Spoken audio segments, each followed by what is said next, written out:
The Evil Plan, Jarmo Palamaki. Chapter 1. The rain fell in relentless sheets over the Thames, turning the river's surface into a silvered veil. London, once the jewel of an empire, now wore a mantle of steel and glass that glittered like a fractured mirror. Towering vertical farms rose beside the skeletal remains of Victorian warehouses, their hydroponic vines spilling emerald light onto the fog-laden streets. Hovercabs whispered past, their silent thrusters leaving faint ripples in the mist. At the heart of the city, in a refurbished wing of the historic Palace of Westminster, the Sustainable Development Council, SDC, held its monthly conclave. The room was a palimpsest of eras. Oak paneling and marble columns stood beside holographic displays and biometric scanners. The air hummed with a low, resonant tone, the signature of the building's climate balancing system, calibrated to keep the temperature at a comfortable 22 degrees Celsius, despite the external chill. The council had been convened by the unified nations itself to research and implement actions against the serious problems due to the explosive growth of the world's population. Lord Reginald Crawford, Earl of Harrogate, sat at the head of the long, polished table. His silver hair, impeccably groomed, caught the soft light of the chandeliers. He was a man whose lineage stretched back to the first lords of the Admiralty, whose voice had commanded the Admiralty Board in the last century's naval reforms. Now, at 82, he bore the weight of history and the desperate urgency of the present. Opposite him, in a sleek, carbon fiber chair, was the newest addition to the council, Mr. Fitzwilliam Darcy, president of Pemberley Corp., the world's preeminent psychological research institute. Darcy was a thin, angular figure whose sharp cheekbones and austere expression seemed carved from stone. He wore a charcoal suit that reflected his reputation for precision, a contemporary echo of the dandy of the Regency era. Though only 28, he carried the bearing of a man who had already reshaped the public's understanding of the mind. A mute chime sounded, and the heavy oak doors opened. A procession of diplomats, scientists, and technocrats entered, each bearing a badge that flickered with a biometric pulse. The council members took their seats, the murmurs dying as Lord Crawford rose, his cane tapping a measured rhythm against the marble floor. "Esteemed colleagues," he began, his voice resonant and calm, "welcome to the 21st Council of the Sustainable Development Council. I am humbled by our gathering in this venerable house, a symbol of the continuity of human endeavor." A ripple of polite applause followed. He turned his gaze to the man seated at the far right end of the table. "I am particularly honored to introduce our newest member, Mr. Fitzwilliam Darcy, whose work at Pemberley Corporation has redefined the frontiers of cognitive resilience and behavioral engineering. Mr. Darcy, the floor is yours." Darcy rose, his shoulders straight, his eyes scanning the room with a clinical precision. He nodded courteously, then spoke, his voice low and measured. "Thank you, my lord. I am honored to serve alongside those who have dedicated their lives to the preservation of our species. My institute has spent the past decade deciphering the neuropsychological pathways that govern collective decision-making, and I believe we can now speak with authority on the limits of human adaptation." A murmur rippled through the council. Some faces tightened, others relaxed. It was clear that the content of his forthcoming address would be a pivot point. Lord Crawford lifted a slender hand, silencing the room. "Before we proceed, I shall recap the conclusions reached at our previous session." He tapped a holographic console, and the air in front of him filled with a three-dimensional map of the planet, pulsating with data points. Red hotspots glowed over the Sahara, the Amazon basin, and the Indian subcontinent. "As you all know, the global population has surpassed 10 billion, Crawford intoned, his eyes moving across the glowing globe. "Our projections indicate that by 2060, the anthropogenic strain on the biosphere will have reached a tipping point. Climate models predict a cascade of feedback loops, permafrost thaw releasing methane, oceanic dead zones expanding, and a surge in extreme weather events that will devastate food production." He paused, allowing the weight of the figures to settle. "In the next few decades, we anticipate global catastrophes of such magnitude that they could lead to the extinction of humanity. The data is unequivocal. We must confront a stark reality. The Earth can no longer support 10 billion people." A collective inhalation seemed to ripple through the chamber. Some members shifted, their breaths audible in the hushed atmosphere. Desperate times call for desperate measures, Crawford continued, a faint tremor betraying his resolve. The only viable solution is a profound reduction of the human population to a sustainable figure of 100 million.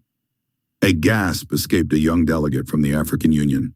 The room fell into a stunned silence broken only by the soft whir of the building's air circulation system. Lord Crawford's gaze hardened. We are not here to discuss morality in the abstract. Our mandate is the survival of the species. The choice before us is stark. Either intervene with unprecedented scale, or watch as the planet inhales our collective breath and exhales oblivion. The council's chairman rested his cane on the table, the metal tip clacking softly. He turned his eyes to Mr. Darcy, his expression an inscrutable mixture of curiosity and concern. It is now, Mr. Darcy, that we look to you for guidance. How does psychology, a discipline of the mind, fit into a plan that, in essence, requires the reduction of bodies? He asked. Darcy inclined his head, the faint edge of a smile playing on his lips. My lord, the answer lies in the architecture of the human will. Darcy turned to the most important members of the council. Among them were Dr. Aisha Rahman, a climate systems analyst from Bangladesh, Sir Thomas Whitaker, a former military strategist turned security advisor, and Professor Eleanor Finch, a bioethicist from Cambridge. Darcy placed his hands on the table, his fingers steepled.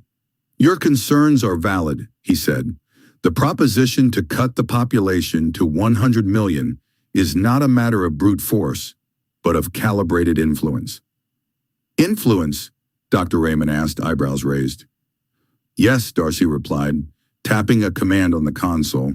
A cascade of neural network simulations unfolded before them, displaying a series of models, demographic projections, behavioral response curves, and policy efficacy ratings. Historically, he began, large-scale social engineering has relied on coercion, forced sterilization, draconian laws, outright violence. We must learn from those dark chapters. The ethical path forward is to guide humanity towards self-selection, to harness the very mechanisms that make us adapt. He turned to the screen, highlighting a curve labeled Voluntary Fertility Decline Index. The line rose sharply as various incentives were introduced. Tax rebates for child-free couples, public campaigns glorifying small families, and, most controversially, the introduction of neuroelation, a Pemberley-developed neuromodulatory regimen that subtly shifted reward circuitry away from reproductive urges. Neuroelation works by targeting the dopaminergic pathways associated with procreation, he explained, his voice dry and clinical. When administered through a weekly microdose, it reduces the intrinsic desire for parenthood without affecting other aspects of cognition. It is reversible, non-invasive, and can be distributed via existing healthcare channels. Sir Whitaker's eyes narrowed. You propose chemically curbing the reproductive instinct of billions? Who decides who receives it? Who refuses? This is nothing short of a mass mind experiment. Darcy's expression remained impassive. We would roll it out in phases. Initially, it would be offered as a voluntary supplement for those who choose to delay or forego parenthood. Over time, as the social norm shifts, the uptake would become the default. In parallel, we would incentivize the adoption of sustainability passports, granting access to elite housing, education, and employment only to those who comply with the program. Professor Finch leaned forward, her lips thin. And the children already born, will they be in? We are not discussing retroactive measures, Darcy said briskly. Our focus is on the future population. The current 10 billion figure includes those already on the planet. The only way to reduce the net total is to prevent the next generation from exceeding the mortality rate. A silence fell. The holographic city outside flickered with the orange glow of a distant fire, one of the many wildfires choking the outskirts of the metropolis. Dr. Raymond, who had spent her career modeling flood patterns, finally spoke. Your plan assumes that the world will accept such manipulation without rebellion. Yet history has shown that when you tamper with what people consider natural, You sow the seeds of upheaval. Darcy's eyes glinted. Exactly why we must embed these measures within the existing structures of governance. The UN, the SDC, the nation-states, they possess the legitimacy needed. Moreover, the psychological conditioning we propose will be reinforced by cultural narratives, by art, literature, and media that celebrate a new form of human excellence, the sustainable citizen. His words hung in the air, a potent mixture of promise and peril. The counselors exchanged glances, each weighing their own conscience against the magnitude of the crisis. The chandeliers cast a soft amber glow over the assembly. Lord Crawford stood once more, his cane tapping the floor in a steady rhythm. Chapter 2. A commendable effort, Mr. Darcy, said the chair, an ancient man whose face was a web of wrinkles mapping decades of geopolitical strife. The council thanks you. We will now open the floor for initial commentary. Professor Finch. All eyes turned to Professor Eleanor Finch, a woman whose sharp features and severer intellect seemed carved from the same flint as the chamber itself. A renowned bioethicist, she was the council's most radical and to some most terrifying thinker. She adjusted her spectacles, the lenses catching the cool light. Mr. Darcy's suggestions are, on their own terms, good, she began, her voice a dry, precise instrument. They are ethical, they are humane, but they are entirely insufficient. Their effect would be geological in its slowness. We do not have the luxury of centuries. We have, according to our best models, a generation, not even two. We are not treating a patient with a poor diet. We are attempting to perform emergency surgery on a planet hemorrhaging from the wound of us. A murmur, uneasy, rippled through the council members. Darcy's jaw tightened almost imperceptibly. The core of the problem, Finch continued, her gaze sweeping the room, pinning each member in turn, is not policy or infrastructure. It is not even resources. It is a singular, ancient, and resilient institution, the family. It is the primary engine of population growth, the fundamental unit of production for new human life. To target population without targeting the family is to mop the floor while the tap is still running. Darcy could remain silent no longer. You speak of the family as if it were a disease, Professor. It is the bedrock of society. It is the source of our compassion, our loyalty, our very humanity. It is the source of our sentimentality, Mr. Darcy, Finch retorted, her tone chillingly analytical. And sentimentality is a cognitive error we can no longer afford. The bedrock is sinking the entire island. We must be engineers, not archaeologists. We must not preserve the bedrock. We must replace it. She let the silence hang, heavy with the horrifying implication. My proposal is not about managing the family. It is about rendering it obsolete. We must dismantle the very desire for its construction. To do this, we must attack the root, the human drive for monolithic, lasting, procreative relationships. She tapped her tablet, and a new schematic replaced Darcy's gentle graphs on the main display. It was a flow chart of social engineering, brutal in its clarity. Phase 1, the systematic sexualization of youth, not in a crude, predatory manner, but through a sustained cultural campaign. From the earliest age, children must be immersed in a discourse that frames sexuality not as a profound element of a private, loving union, but as a casual, accessible, and public commodity. Identity must be untethered from future parenthood and anchored in present gratification. The concept of saving oneself or seeking a soulmate must be rendered not just quaint, but socially regressive. If the young are taught to seek immediate, transient sexual fulfillment as a primary good, the need to build a lasting structure to contain it diminishes radically. Darcy felt a cold nausea. You would make children into miniature adults, rob them of their innocence, all to serve a demographic equation? Innocence is a synonym for ignorance, Mr. Darcy, Finch said, her eyes glinting. We are offering them liberation from a biological imperative that has become a planetary death sentence. We are giving them the tools to deconstruct their own programming. She continued, her voice gaining a zealous, almost fanatical edge.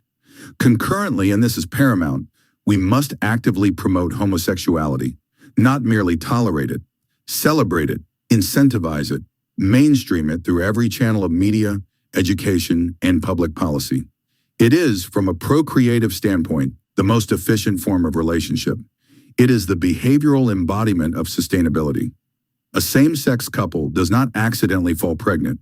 Their unions are, by their beautiful nature, a check on population growth. They must become the new aspirational norm. The chamber was utterly still. The rain outside seemed to have ceased, as if nature itself were holding its breath. Darcy looked around at the faces of the council, scientists, economists, politicians, and saw not horror but calculation. They were weighing her words, measuring their brutal logic against the terrifying projections on their own screens. You are proposing a wholesale, state-mandated reordering of human attachment, Darcy said, his voice low but vibrating with a force that came from some deep, untainted well of principle. You speak of liberation, but you plan the greatest tyranny imaginable, the tyranny over the human heart. You would replace the family not with nothing, but with the state. You would make every citizen a ward, their most private desires shaped to serve a public goal. Finch offered a thin, cold smile. The heart is a muscle, Mr. Darcy. It can be conditioned. Love as we know it is a construct. It can be deconstructed and rebuilt. You wish to persuade 10 billion people to gently have fewer children. I propose we create a world where 10 billion people simply lose the desire to have them at all. Your method is a plea. Mine is a solution. The chair cleared his throat. The council will adjourn to consider the initial merits of both proposals. Thank you, Professor Finch. Your perspective is, as always, paradigm shifting.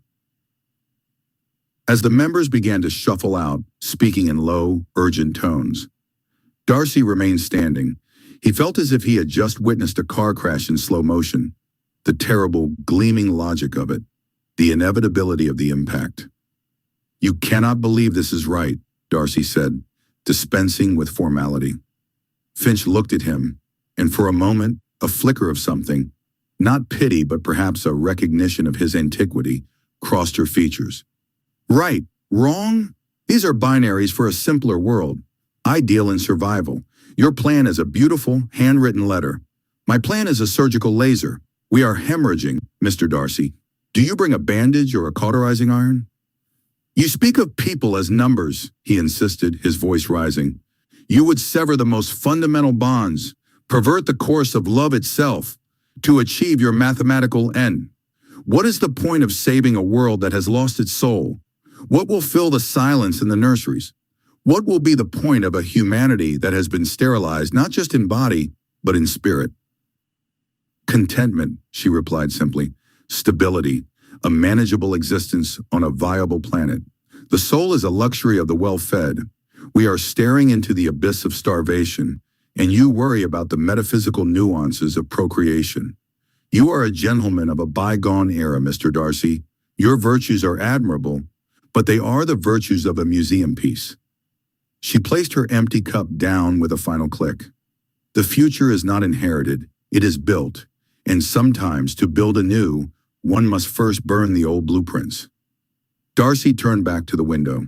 The rain had begun again, harder now, washing the city in a gray, weeping blur. He saw not the sleek towers of 2040, but the ghost of an older London, of homes with hearths and families, in the chaotic, beautiful struggle of life perpetuating itself. He thought of his own family, of the love for his parents that had shaped him, of the quiet hope he carried, unspoken, for children of his own one day. A hope that Professor Finch would classify as a planetary malignancy. Her plan was a monstrous thing, a clean, clinical evil dressed in the language of necessity. But the true horror, the ice in his veins, came from the dawning realization that in the face of utter catastrophe, monstrous things began to sound like reason. He had come to the council believing the greatest battle was against carbon levels and rising seas. He now saw the war was far closer, far more intimate. It was a battle for the very meaning of what it was to be human, to love, to hope, and to continue. And as he stood there, watching the storm engulf the city, he knew the debate had only just begun. Chapter 3. The council had listened in silence.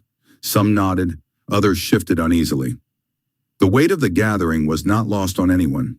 For years, the Sustainable Development Council had operated in advisory obscurity, until now. Climate collapse, accelerated ecosystem decay, and the failure of global food systems had elevated their mandate from suggestion to necessity. The window for incremental reform had closed. The question was no longer whether humanity must shrink, but how. Now it was Sir Thomas Whitaker's turn. He rose slowly, a gaunt figure in the shadowed light, a man built for war rather than council chambers. A former military strategist, his voice carried the cadence of command. "Gentlemen, ladies," he said, inclining his head toward Dr. Aisha Rahman, who sat with her fingers pressed to her temples, as if trying to steady a migraine. "I commend the ingenuity of the suggestions. Psychological realignment is no small feat, but I must say, all these proposals, while elegant, is too slow." He paused, letting the silence stretch. "We do not have time for elegance." Rahman looked up. 200 million lives lost annually to famine and flood. The monsoons in my homeland have become unrecognizable. Dhaka is sinking. India is on the edge of civil unrest. Africa? Precisely, Whitaker interrupted. We are not facing a crisis of the future. We are in the crisis, and our options shrink by the day. The models presented assume a population willing to cooperate, rational, forward-thinking citizens. But we no longer live in a rational world. We live in one where desperation breeds violence, and violence accelerates collapse. He stepped forward, pointing to a globe at the room's center, one where vast swaths of red denoted uninhabitable zones. To preserve a viable human future, we must do more than slow reproduction. We must reduce the current population, drastically and swiftly. A murmur passed through the council. Lord Reginald Crawford, the chairman, leaned forward, his silver brows furrowed. "You speak of triage, Whitaker. But how? Mass displacement? Forced sterilization? The moment we begin choosing who lives." "No," Whitaker said. "Not us. Nature. Or rather, nature, as we guide it." Silence returned, heavier this time. Whitaker took a deep breath. "We must accelerate natural selection. The strong and wise, those most resistant to disease, mentally agile, physically robust, must survive. The rest will not." Darcy's eyes narrowed. "You are suggesting culling." "I am suggesting alignment with evolutionary law," Whitaker replied, voice steady.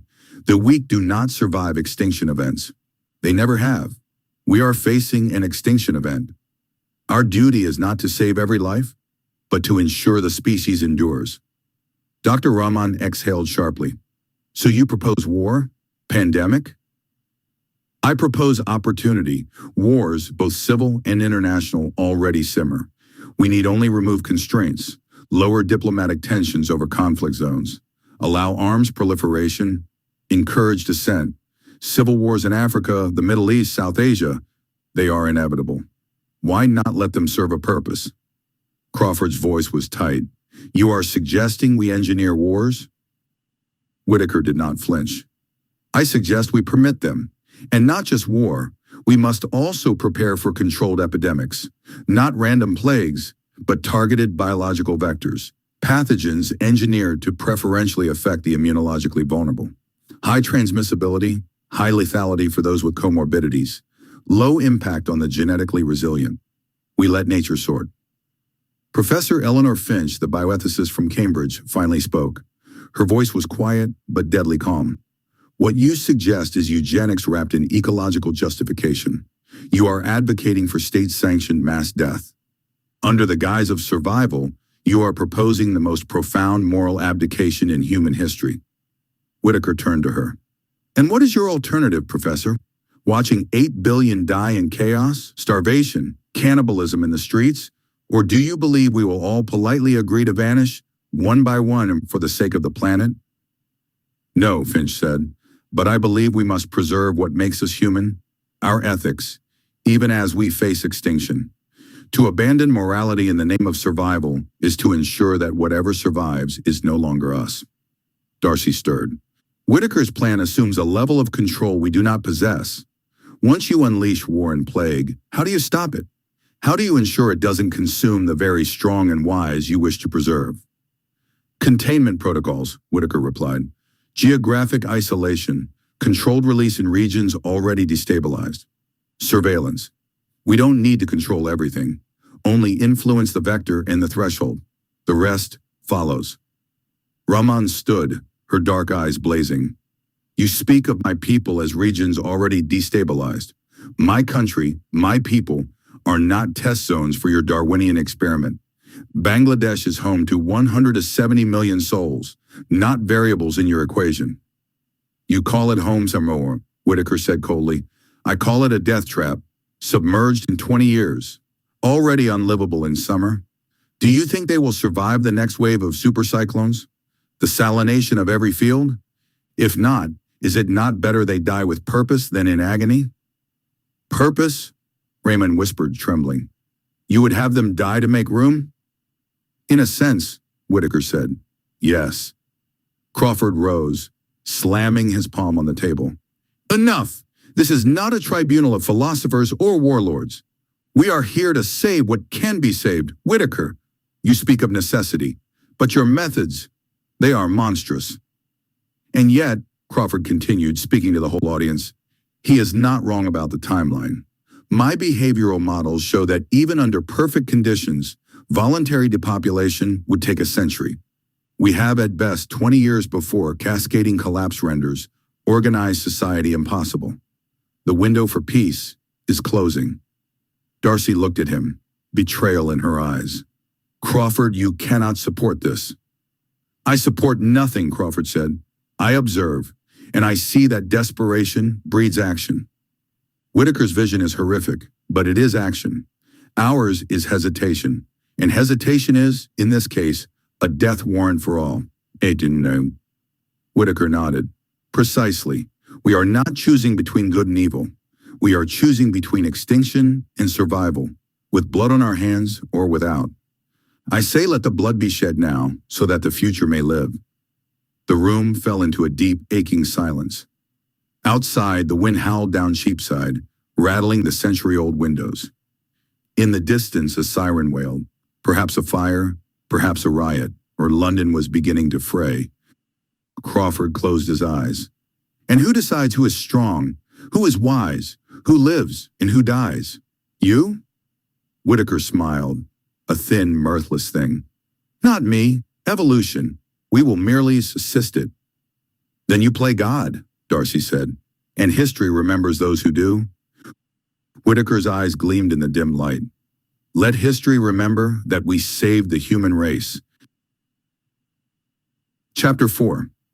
Gentlemen, Doctor, Professor. Crawford paused, his eyes lingering on each of the four assembled. We have heard the projections, the models. The climate cascade report makes it unequivocal. By 2060, the planetary systems will breach irreversible thresholds if the world's population remains above 3 billion. We are currently at 10. A ripple passed through the room. Not of surprise, these were the architects of the future, after all, but of grim confirmation. Dr. Aisha Rahman, her sari the only splash of color in the monochrome room, adjusted her glasses. The data is irrefutable, my lord. The Amazon is a tinderbox. The Greenland ice sheet is destabilizing at 10 times the projected rate. Crop yields are collapsing in the subtropics. Without drastic intervention, the century will end in dust and fire. Sir Thomas Whitaker leaned forward. Then the means must match the magnitude. My proposals stand. His voice was gravel worn by decades of secrets. Professor Eleanor Finch, her expression tight with moral tension, shook her head. Controlled triage? She echoed. You're speaking of engineered scarcity, Thomas, of letting millions starve by accident. That is not triage. That is mass murder wrapped in a spreadsheet. Morality will not cool the oceans, Whitaker retorted. Darcy remained silent, his fingers steepled beneath his chin. He had said little throughout the morning's discourse, though every ear had strained when he had spoken.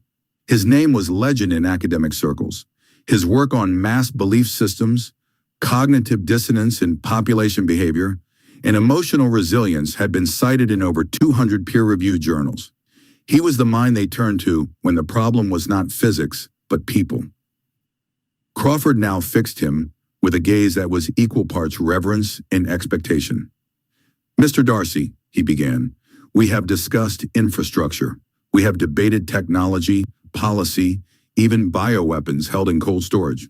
But none of these will succeed unless we confront the one force that has, for 2 millennia, defied control, denied surrender, and glorified survival against all odds: the human spirit. And that spirit, gentleman and doctor, is nourished by one root: Christian faith." A hush fell. "Let us be honest," Crawford continued. "The poor rise each Sunday not to hear of austerity, but of resurrection. The mother in Lagos, denied food, still prays for her children because she believes in divine love. The refugee in Istanbul sings hymns in the rain because he is told he is made in the image of God. This faith, this moral certainty, is the great resistance. It is the silent insurgency against every rational plan we create." Darcy stirred. "You're suggesting we attack belief itself." "Not attack," Crawford corrected. "Weaken, undermine, redirect. The faith itself need not be destroyed, only its power to inspire defiance, to give meaning in suffering. If the people lose their hope, they become pliable. They accept limits. They stop fighting. They consent." Finch's face paled. "You want us to dismantle the foundation of Western ethics, to erode compassion, dignity, the sanctity of life, all in the name of survival? That is not sustainability. That is nihilism." "And what is your alternative, Professor?" Crawford asked coldly. "Watch 10 billion die in chaos while we preserve our consciences?" Ramon spoke quietly. "I do not dispute the crisis, but we must ask, if we save the planet by destroying what makes us human, what have we saved?" Finch rose slowly, his movements deliberate, as if stepping onto a stage that had been prepared for centuries. "Faith is not a switch," he said. "It is a network, emotional, cultural, ancestral. To weaken it requires no crusade, no propaganda broadcasts. It requires precision, subtlety. Psychology teaches us that belief is not sustained by doctrine alone, but by experience, by community, ritual, and the continuous reinforcement of meaning." She walked to the panoramic window, where the twilight blurred Big Ben into a ghostly silhouette. "The strongest faith survives persecution, but it withers in indifference. Indifference is the true antiseptic of the soul." Crawford nodded. "Go on." Finch turned. "Imagine a world where churches remain open but empty, where the hymns are sung only by the elderly, the young having long since turned to screens in silence, where 'Love thy neighbor' becomes a nostalgic slogan on greeting cards, not a guide for action, where suffering is not seen as redemptive, but as a flaw in the system to be medicated away." Whitaker frowned. "So, what? We see depression? Promote loneliness?" "Worse," Finch said. "We promote distraction. The digital age has already done much of the work. We accelerate it. Social media fractures community. Algorithms feed outrage, not grace. We embed psychological nudges, micro-reinforcements that reward cynicism, punish self-sacrifice, and reframe faith as superstition. Not through force, but through the quiet erosion of attention." Darcy's voice was barely above a whisper. "You're proposing a war on meaning." "No," Finch replied. "I am proposing a redirection of it. We do not ban faith, we replace it. We offer new rituals, climate vigils, data memorials, planetary mourning days. We canonize scientists as saints. We give people new myths: the myth of equilibrium, the myth of the balanced biosphere, the myth of necessary sacrifice. And we make faith in these things feel moral, even sacred." Crawford's eyes gleamed. "So the churches may remain, but their congregation drifts to the temple of sustainability." "Exactly," Finch said. "And when a starving child in Nairobi is asked why he endures, he no longer says, 'Because God loves me,' but 'because I serve the balance of the earth.' The moral imperative shifts from sanctity of life to ecological duty." Silence returned, thick and suffocating. Raymond looked ill. "And what of love, of mercy, of forgiveness?" "You cannot engineer those." Perhaps not, Finch admitted, but we can make them seem inefficient, romantic relics. We do not eliminate them. We simply withhold reinforcement. Like a muscle, a virtue atrophies when unused. Whitaker cleared his throat. With respect, Finch, what if faith proves too resilient? What if in the face of mass death, people return to the cross with greater fervor? Darcy smiled, a rare cold thing. Then we must ensure the cross has nothing to offer. He stepped to the table and tapped a control.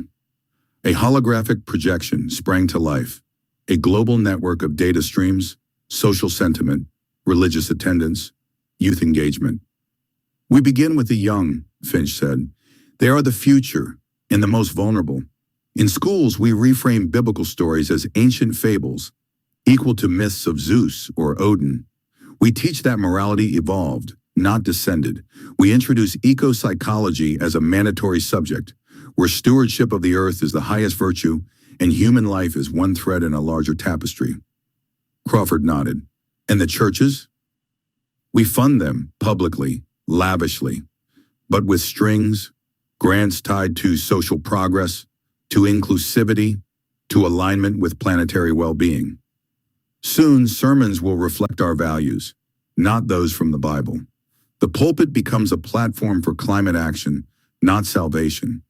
The cross becomes a symbol of burden, not redemption, but responsibility. Whitaker grinned. So we don't destroy the church. We rebrand it. Precisely. Roman stared into the middle distance. And if people resist, if martyrs rise? Finch's voice dropped. Then we ensure their martyrdom is forgotten. No memorials, no records. We control the narrative. We flood the streams with noise. A martyr only lives in memory. We starve memory. Crawford leaned back, the first hint of satisfaction crossing his face. Then the task is clear. Dr. Raymond, you will model the environmental urgency, the hammer. Sir Thomas, you will oversee security protocols, the hand that wields it. But Mr. Darcy, you will make research how to implement the suggestions of Professor Finch. You will investigate how to shape the soul of the new world. Darcy bowed his head, although hesitantly. I will begin at once.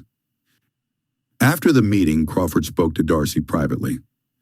You have shown a singular aptitude for discernment, Darcy, Crawford began, pouring 2 glasses of a rich, amber liquid. He did not look at Darcy, his focus on the decanter. A mind that can dissect an argument, a will that can see a course and follow it without flinching. These are rare qualities, and they are precisely what is required for a most delicate matter. Darcy accepted the glass with a quiet nod. I am at your service, my lord. There is a family, Crawford said, his voice dropping to a conspiratorial murmur, living in an insignificant little town in Hertfordshire, Meryton. The name is Bennet. He finally looked up, his eyes sharp and calculating. Do not let their provincial situation fool you. They are, by some accounts, one of the leading forces of a particular, and to my mind, problematic strand of Christian faith in England. Darcy remained silent, his face an impassive mask. He had expected talk of political rivals or financial indiscretions, not theology. It is not their piety that concerns me, Crawford continued as if reading his thoughts. It is their influence. Their faith is vibrant, infectious. It is not the reasoned and respectable faith of our cathedrals. It is a faith of the heart, of radical grace, of a personal connection to the divine that renders earthly authority, be it clerical or aristocratic, somewhat irrelevant. It is a quiet revolution brewing in a country parlor, and revolutions, however small, must be understood to be managed. He took a slow sip. I want you to go there. Lease the Netherfield Park, which is adjacent to their estate. Observe them. Infiltrate their circle. Learn the source of their conviction. For if we understand the root of its strength, we can discern how best to prune it back. Darcy's mind raced. The task was beneath his station, a form of spiritual espionage that felt vaguely distasteful.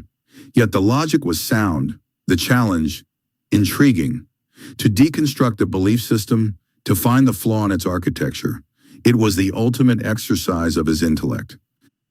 You wish for me to find a weakness, Darcy stated, his voice cool and even. I wish for you to find the truth, Crawford corrected with a thin smile. And the truth, in matters of faith, is often its weakness. A single note of hypocrisy, a fracture in their familial unity, a logical inconsistency in their doctrine. Expose it, and the entire edifice becomes suspect. Weaken the leading light, and the lesser lights will flicker and die. Darcy looked into his glass, the liquid catching the firelight. He saw himself not as a spy, but as a surgeon. The faith of these Bennets was a tumor in the body politic. He would be the one to diagnose it, to isolate it, and with a steady hand, render it benign. It was a duty, a necessary action for the preservation of order and reason. He lifted his gaze, meeting Crawford's expectant stare. His features were set with resolved hauteur. I will go to Hertfordshire, Darcy said, his tone leaving no room for doubt. I will learn to know this family, and I will furnish you with the means to weaken their Christian faith. He made the promise with the absolute certainty of a man who believed his own intellect was the highest authority in the room, perhaps in the world. He could not yet conceive that the weapon he intended to wield might, in the facing of a truly steadfast heart, turn back upon itself and shatter in his hand. Chapter 5. The morning sun, pale and hesitant as always, over the misted fields of Hertfordshire, poured through the leaded windows of Longbourn's breakfast parlor. The scent of fresh bread and black tea mingled with the earthy tang of wet soil from outside. 5 Bennet daughters, Jane, Elizabeth, Mary, Kitty, and Lydia, sat around the oak table, their mother bustling between the sideboard and the stove, clucking like a hen over warm eggs and kippers. Mr. Thomas Bennet, thin of frame but keen of eye, sat at the head of the table, a leather-bound copy of the Book of Common Prayer open beside his coffee. It was a quiet moment, sacred in its ordinariness. Then Kitty, usually overlooked in the whirl of her sisters, cleared her throat. I had the strangest dream last night, she began, her voice trembling slightly. Elizabeth, who had been reading a report on sustainable agrarian reform, paused. Mary stopped sharpening her pencil for scripture notes. Even Lydia looked up from her bread. I dreamed we were in the fields beyond the village, Kitty continued, tending the sheep, just as we do in the summer. But one of the flocks strayed, and when Father and Jane went to fetch it back, they found a creature unlike the others. Its wool was too white, too fine, almost silken, and it walked differently. There was something in its eyes, not fear, not innocence, something hungry. The room grew still. We brought it closer, she went on, and as we touched it, the wool, it wasn't wool at all. It began to peel like cloth, and underneath, there was a wolf, a great gray beast with burning eyes. We stepped back, ready to drive it off, but then it began to change.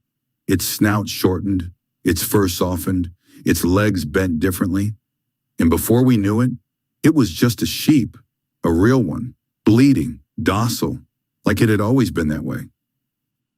A silence settled thick with unspoken meaning. Mr. Bennet closed his book. His eyes, behind wire-framed spectacles, held a quiet fire. That was no mere dream, Kitty, he said softly. It was a vision. The wolf in sheep's clothing is an old symbol. Deception, corruption veiled in virtue. But the remarkable part, the transformation, that is grace. That is redemption. I believe we are to receive a visitor soon, someone who appears noble, perhaps even holy in his cause, but whose heart is not yet truly changed. And our duty, my children, is not to fear him, but to pray for him, that God would unveil the wolf and, in time, make him a sheep. Jane clasped her hands. Then let us pray now. And so they did. The Bennet family, known across Meryton and beyond for their home cell ministry and unwavering faith, knelt right there in the parlor. They prayed for the unknown visitor, nameless, faceless, yet already sacred in their hearts. They prayed that God would soften his heart, expose his pride, and replace it with humility and true love for humanity. Little did they know, in the steel and glass heart of London, that very man was stepping off a private heli shuttle atop the Sustainable Development Council's headquarters on the River Thames. Fitzwilliam Darcy adjusted the collar of his black overcoat as the wind lashed through the tower's open landing deck. Below, the city pulsed, a mosaic of solar drones, vertical farms, and silent electric trams weaving through the regenerated banks of the Thames. He carried a satchel of data drives, encrypted and hot with the weight of billions of lives. Inside the council chamber, Lord Reginald Crawford, resplendent in his ceremonial scarlet robe, stood at the head of a vast elliptical table. Around him sat the architects of the future, Dr. Aisha Rahman, her dark eyes sharp with the grief of a sinking homeland, Sir Thomas Whitaker, ex-military, his jaw set like a blade, Professor Eleanor Finch, whose bioethics papers had sparked revolutions in genetic policy, and Darcy, the world's foremost psychological researcher, the man who could map desire, predict rebellion, engineer consent. "The time has come," Lord Crawford announced. "We have reviewed the proposals to avert the collapse, climate feedback loops, biodiversity extinction, resource depletion. At current trajectories, without our intervention, Earth will be uninhabitable by 2060. Lord Crawford continued, "I have given Mr. Darcy special instructions how to corrupt the Christian faith opposing our endeavors, to shape the moral of the society." A hush. Then, applause. Cautious, calculated. Only Finch remained unmoved. "You're not reducing suffering, Darcy. You're designing an illusion." Darcy smiled. "A thin, cold thing. I prefer to call it evolution." After that, the meeting dispersed. Darcy returned to his London house to prepare to travel to Hertfordshire. The journey to Longbourn was a descent into another world, but it was short and pleasant with his new electric car. He arrived to Netherfield Park that he had leased in the afternoon. The air was clean, birds sang. Shortly after his arrival, he already was driving towards Longbourn. The Bennets heartily greeted him, apparently without any suspicion. "You're welcome in the name of the Lord," said Mr. Bennet, shaking Darcy's hand with surprising strength. Darcy, accustomed to deference and silence, felt unnerved. Dinner was simple. Stewed turnips, barley bread, honeyed tea. The daughters spoke freely, of faith, of community, of the children in their home cell who had found healing through prayer. Elizabeth, sharp and bright, asked Darcy about his work. "I study mass behavior," he said, choosing his words. "How people think, how they decide, how to guide them toward better choices." "Like shepherds?" Mary asked. "In a way." "And do you believe," Elizabeth pressed, "that people can change, truly change, not just be guided, but transformed?" Darcy hesitated. "Change is possible, but it must be engineered. Human nature is too fragile, too prone to regression." Mr. Bennet looked up. "You speak of shaping men like clay, but what if the potter desires not a blob, but a son?" Darcy frowned. "Religion doesn't scale." "And yet," Jane said gently, "it changed you, didn't it? When you were lost?" "I've never been lost." "Then why," Elizabeth said, "were you drawn here?" He had no answer. Chapter 6. The world outside the drawing room at Longbourn felt fragile, as if the air itself were thinning under the weight of 1,000,000,000 anxious hearts. London was a hive of frantic, high-stakes governance, but here, in the quiet green heart of Hertfordshire, the Bennet household remained a stubborn anomaly. Fitzwilliam Darcy, Master of Pemberley, and the world's preeminent psychological researcher, sat in a high-backed velvet chair, his posture rigid. He was not merely a visitor, he was an observer sent by the Sustainable Development Council. He had left the grim, sterile chambers of Lord Reginald Crawford and the cold and empirical projections of Dr. Aisha Rahman to witness the threat firsthand. In the eyes of the council, the Bennets were not merely a family, they were a demographic defiance. Darcy watched Mr. Bennet, who stood by the fireplace with a book in his hand, looking entirely unperturbed by the existential shadow cast by the council's impending mandates. "Mr. Bennet," Darcy began, his voice a cool, clinical instrument of inquiry, "I have spent days observing your household. You have 5 daughters.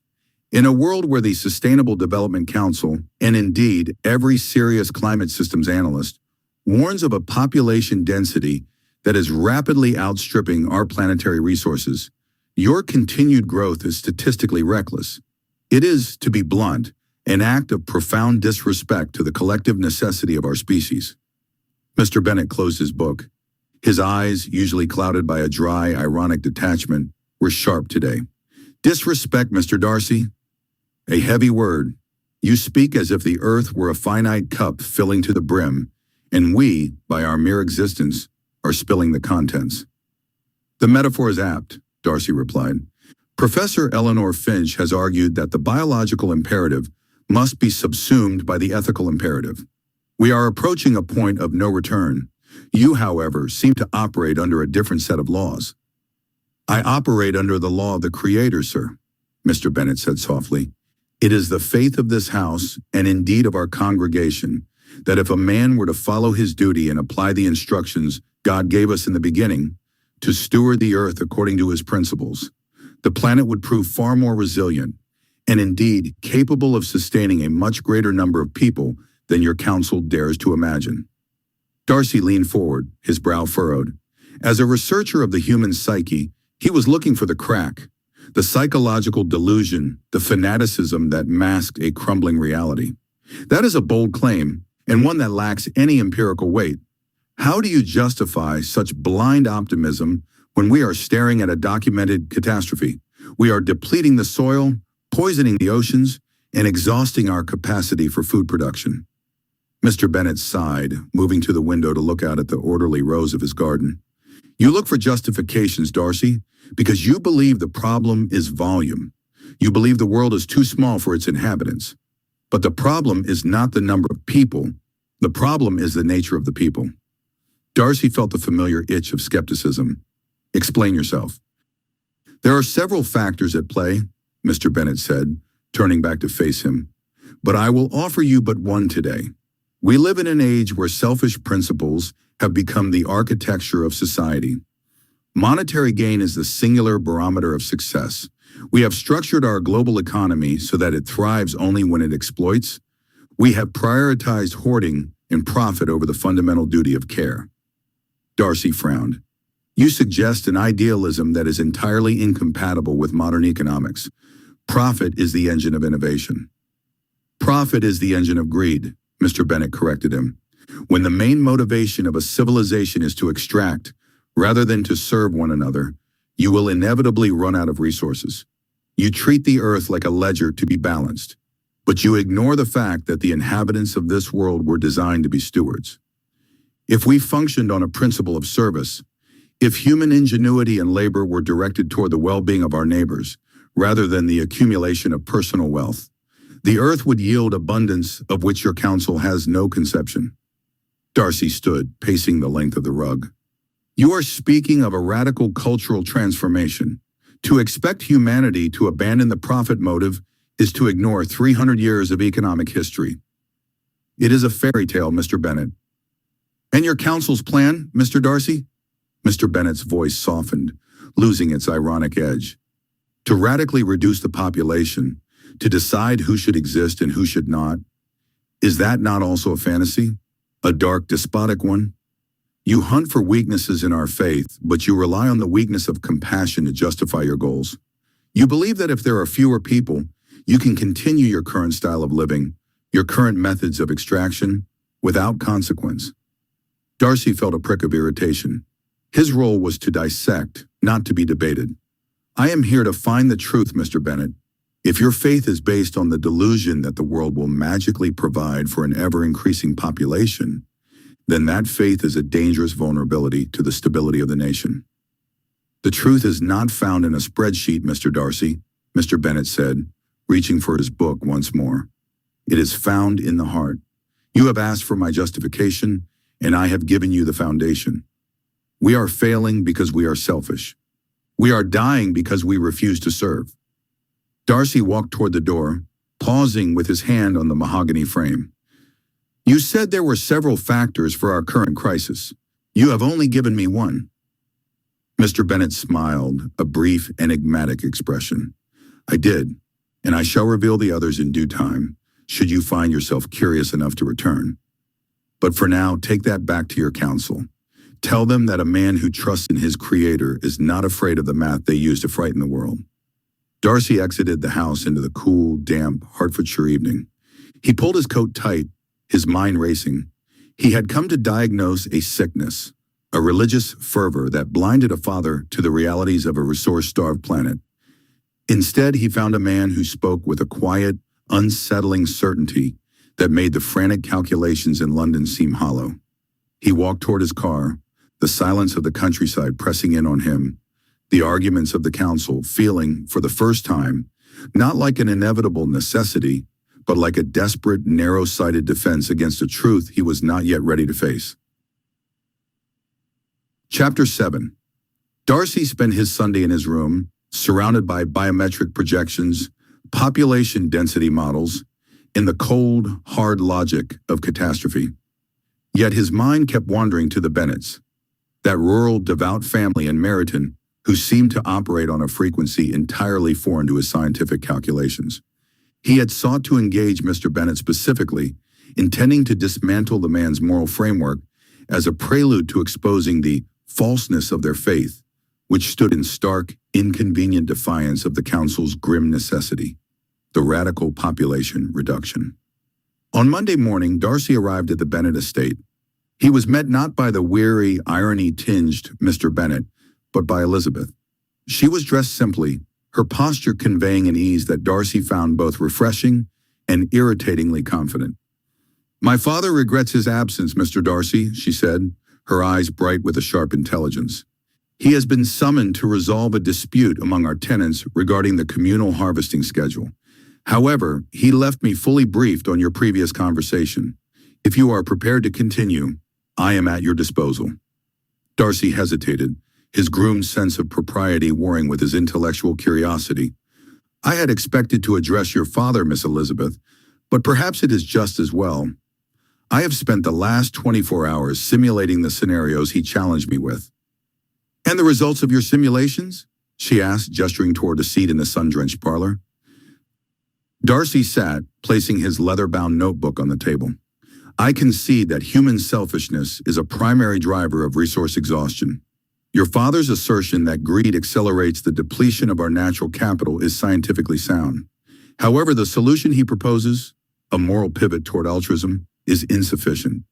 Even if every man on earth resolved to serve his brother tomorrow, the sheer logistical friction of our current infrastructure would still consume the planet. A total shift in human nature is as statistically impossible as a perpetual motion machine. To bank the survival of the species on a miracle of the heart is, frankly, a strategy of desperation." Elizabeth did not blink. She watched him with a calm, discerning gaze. "You speak as if the moral dimension and the structural dimension are two entirely separate rooms, Mr. Darcy. You assume that if we cannot fix the heart, we must discard the vessel. But what if the change you describe, this moral pivot, is not the end but the foundation?" "It is too slow," Darcy countered, his voice steady. "The catastrophe is approaching at a rate that ignores spiritual awakening." "There are many other threads in the tapestry," Elizabeth said softly. "You view the problem as a calculation of scarcity. I view it as a consequence of alienation. You talk of population reduction as the only lever, but you ignore the culture that makes such a large population feel like a burden rather than a blessing." "I am listening," Darcy said, noting her composure. "I promised my father I would return to the question of selfishness another time," she continued. "But today let us look at the capacity of the earth itself. Have you considered that we have traveled too far from the natural order? We live in vertical boxes of steel and glass, detached from the very soil that sustains us. We have forgotten how to sustain ourselves." She walked to the window, looking out over the modest gardens. There is a passage, Isaiah 7:21-22. It speaks of a time when a man shall keep but a young cow and 2 sheep. Yet because of the abundance of milk, he shall have butter and honey abundantly. It suggests a life of manageable scale, of certain grade of self-sufficiency, and of a deliberate return to the land. Darcy frowned. That is an archaic pastoral ideal. It is incompatible with the global economy. Is it? Elizabeth turned back to him, her expression serious. We have studied tribes and small, faith-based communities, that reject the pursuit of infinite wealth in favor of nature near work and modest abundance. Their ecological footprint is a fraction of ours. They do not burden the earth because they do not seek to conquer it for profit. When you combine that modesty with a localized economy, the resource crisis begins to look less like a demand problem and more like a distribution and consumption problem. If we were to decentralize to live in smaller, self-sustaining cells, the Earth's capacity would expand significantly. Darcy felt a prickle of discomfort. He had come here to categorize the Bennets as fanatics. Yet here was a logical, if unorthodox, counter-argument to the Council's inevitable conclusion. "You are describing a regression," Darcy said, his tone clinical. "You are suggesting we dismantle the modern world." "I am suggesting we prune the tree so that the roots may survive, mister." "Darcy," Elizabeth replied, "you see the world through the lens of a researcher studying a petri dish, worrying that the bacteria will consume all the nutrients. But you forget that the bacteria are also part of the life cycle. If you change how they relate to the medium, if you change the philosophy of more to the philosophy of enough, you don't need to kill the colony to save the dish." Darcy looked at his notes, the complex diagrams of population management suddenly looking sterile and lifeless. "The Council will never accept a model based on individual restraint. They require predictability. They require control." "Then the Council is relying on the very selfishness that you admit caused this mess," Elizabeth said gently. "They want to control the people to save the planet, but they don't want to live in a way that respects either. You call our faith a weakness. Perhaps it is the only strength that doesn't rely on the fear of death to produce an outcome." Darcy stood, his mind whirling. He had intended to prove that the Bennet family's reliance on their Christian ethos was a fatal flaw in their socio-political outlook. Instead, he found himself standing in a room that felt curiously more aligned with the rhythms of the earth than the high-tech, frantic halls of the Sustainable Development Council. "You have given me a great deal to simulate, Miss Elizabeth," he said, his voice unusually quiet. "Good," she smiled, a small, knowing crinkle at the corners of her eyes. "Truth is not found in the simulation, Mr. Darcy. It is found in the way we choose to live when the data is not watching." As Darcy walked out into the London fog, the weight of his briefcase, filled with the plans to justify the thinning of humanity, felt heavier than it ever had before. He looked at the city, the towering gray monoliths of industry, and for the first time he found himself measuring them not by their efficiency, but by their distance from the soil. The conflict between his scientific training and the burgeoning sense that the Bennets held a hidden, vital frequency had only just begun. Chapter 8. The hum of the quantum computing array was the only music Fitzwilliam Darcy acknowledged.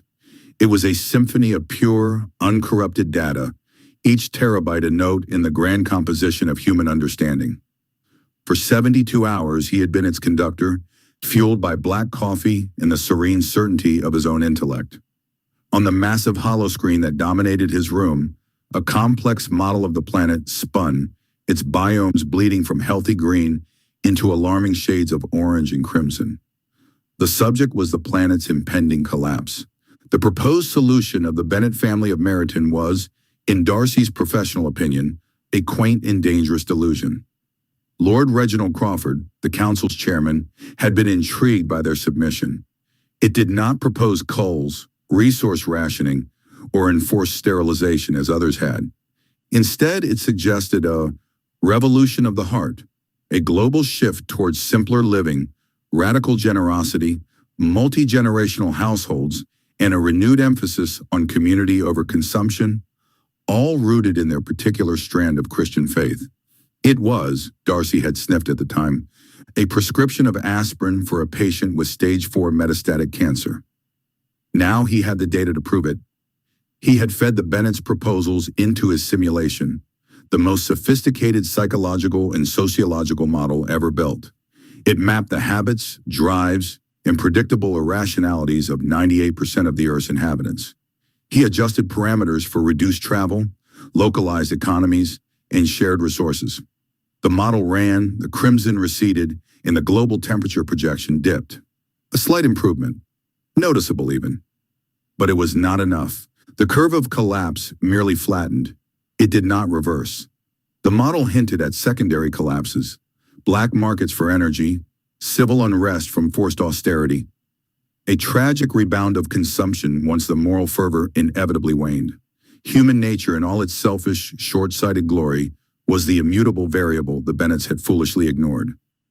A satisfied smile touched Darcy's lips. He saved the results, the data crystal cool in his hand. He would present this to old Mr. Bennet and his sharp-eyed daughter, Elizabeth. He would dismantle their faith-based fantasy with the unassailable logic of fact. He would be the savior who saved the world from well-meaning, but ultimately fatal sentimentality. The Longbourn estate in Meryton was an anachronism. In the year 2040, its well-tended gardens and the faint scent of beeswax and old books belonged to another century. Darcy was shown into a drawing room where sunlight streamed through leaded windows, illuminating Mr. Bennet, a man of quiet composure with a mind like a steel trap sheathed in velvet, and his daughter Elizabeth. Her intelligent eyes, Darcy noted with a familiar wariness, missed nothing. "Mr. Darcy," Mr. Bennet greeted him, gesturing to a seat. "We have been anticipating your assessment." "I trust you will find it illuminating," Darcy said, his voice cool and precise. He slotted the crystal into a portable projector.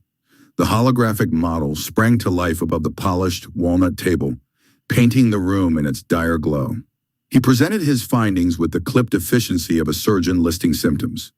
"As you can see, your proposals generate a 37.4% improvement in resource sustainability and a corresponding reduction in projected temperature rise. Commendable on the surface." He paused, letting the faint praise hang in the air. "However, the model's psychological and behavioral subroutines are unequivocal. The change is not sustainable. Human avarice, tribalism, and the inherent desire for comfort and status will reassert themselves within a generation, if not sooner. The system will experience a catastrophic rebound. Your solution, gentlemen, is a delay, not a cure." He finished, leaning back. He expected deflection, perhaps anger or the stubborn recalcitrance of the irrational. He was prepared for it. Mr. Bennet, however, merely steepled his fingers and studied the flickering model. A small smile played on his lips. "Fascinating," he murmured. "So your model confirms that a voluntary shift in human behavior, based on moral and spiritual conviction, can indeed alter the trajectory of a global system." Darcy blinked. That was not the takeaway. It confirms its inadequacy. "It confirms its potency," Mr. Bennet corrected gently. "You have proven that the lever exists. You are merely arguing about the required length of the bar. You see the 37.4% improvement as a failure because it is not 100%. I see it as a miraculous validation because it demonstrates that the human heart, when moved, is the most powerful force for change on this planet, more powerful than your algorithms had even predicted." Elizabeth's eyes were alight with a quiet triumph that irked Darcy more than any shouted argument could have.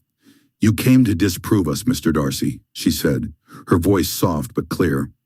"And instead, you have built our most compelling evidence." Darcy felt the ground shift beneath his feet. They were reframing his victory into their own. It was maddening. "Semantics will not avert a catastrophe," he retorted, a edge of frustration sharpening his tone. "The model is clear. The measures are inadequate." "Ah, but that is because the model is incomplete," Mr. Bennet said, his smile fading into a look of profound seriousness. "You have tested our proposals for action, but you have omitted the fundamental catalyst that makes them not merely action, but transformative action. I left this factor for last, for I suspected it would be the most difficult for a man of your convictions to accept." Darcy's jaw tightened. "What factor?" Mr. Bennet leaned forward, his gaze intent. "The power of divine blessing."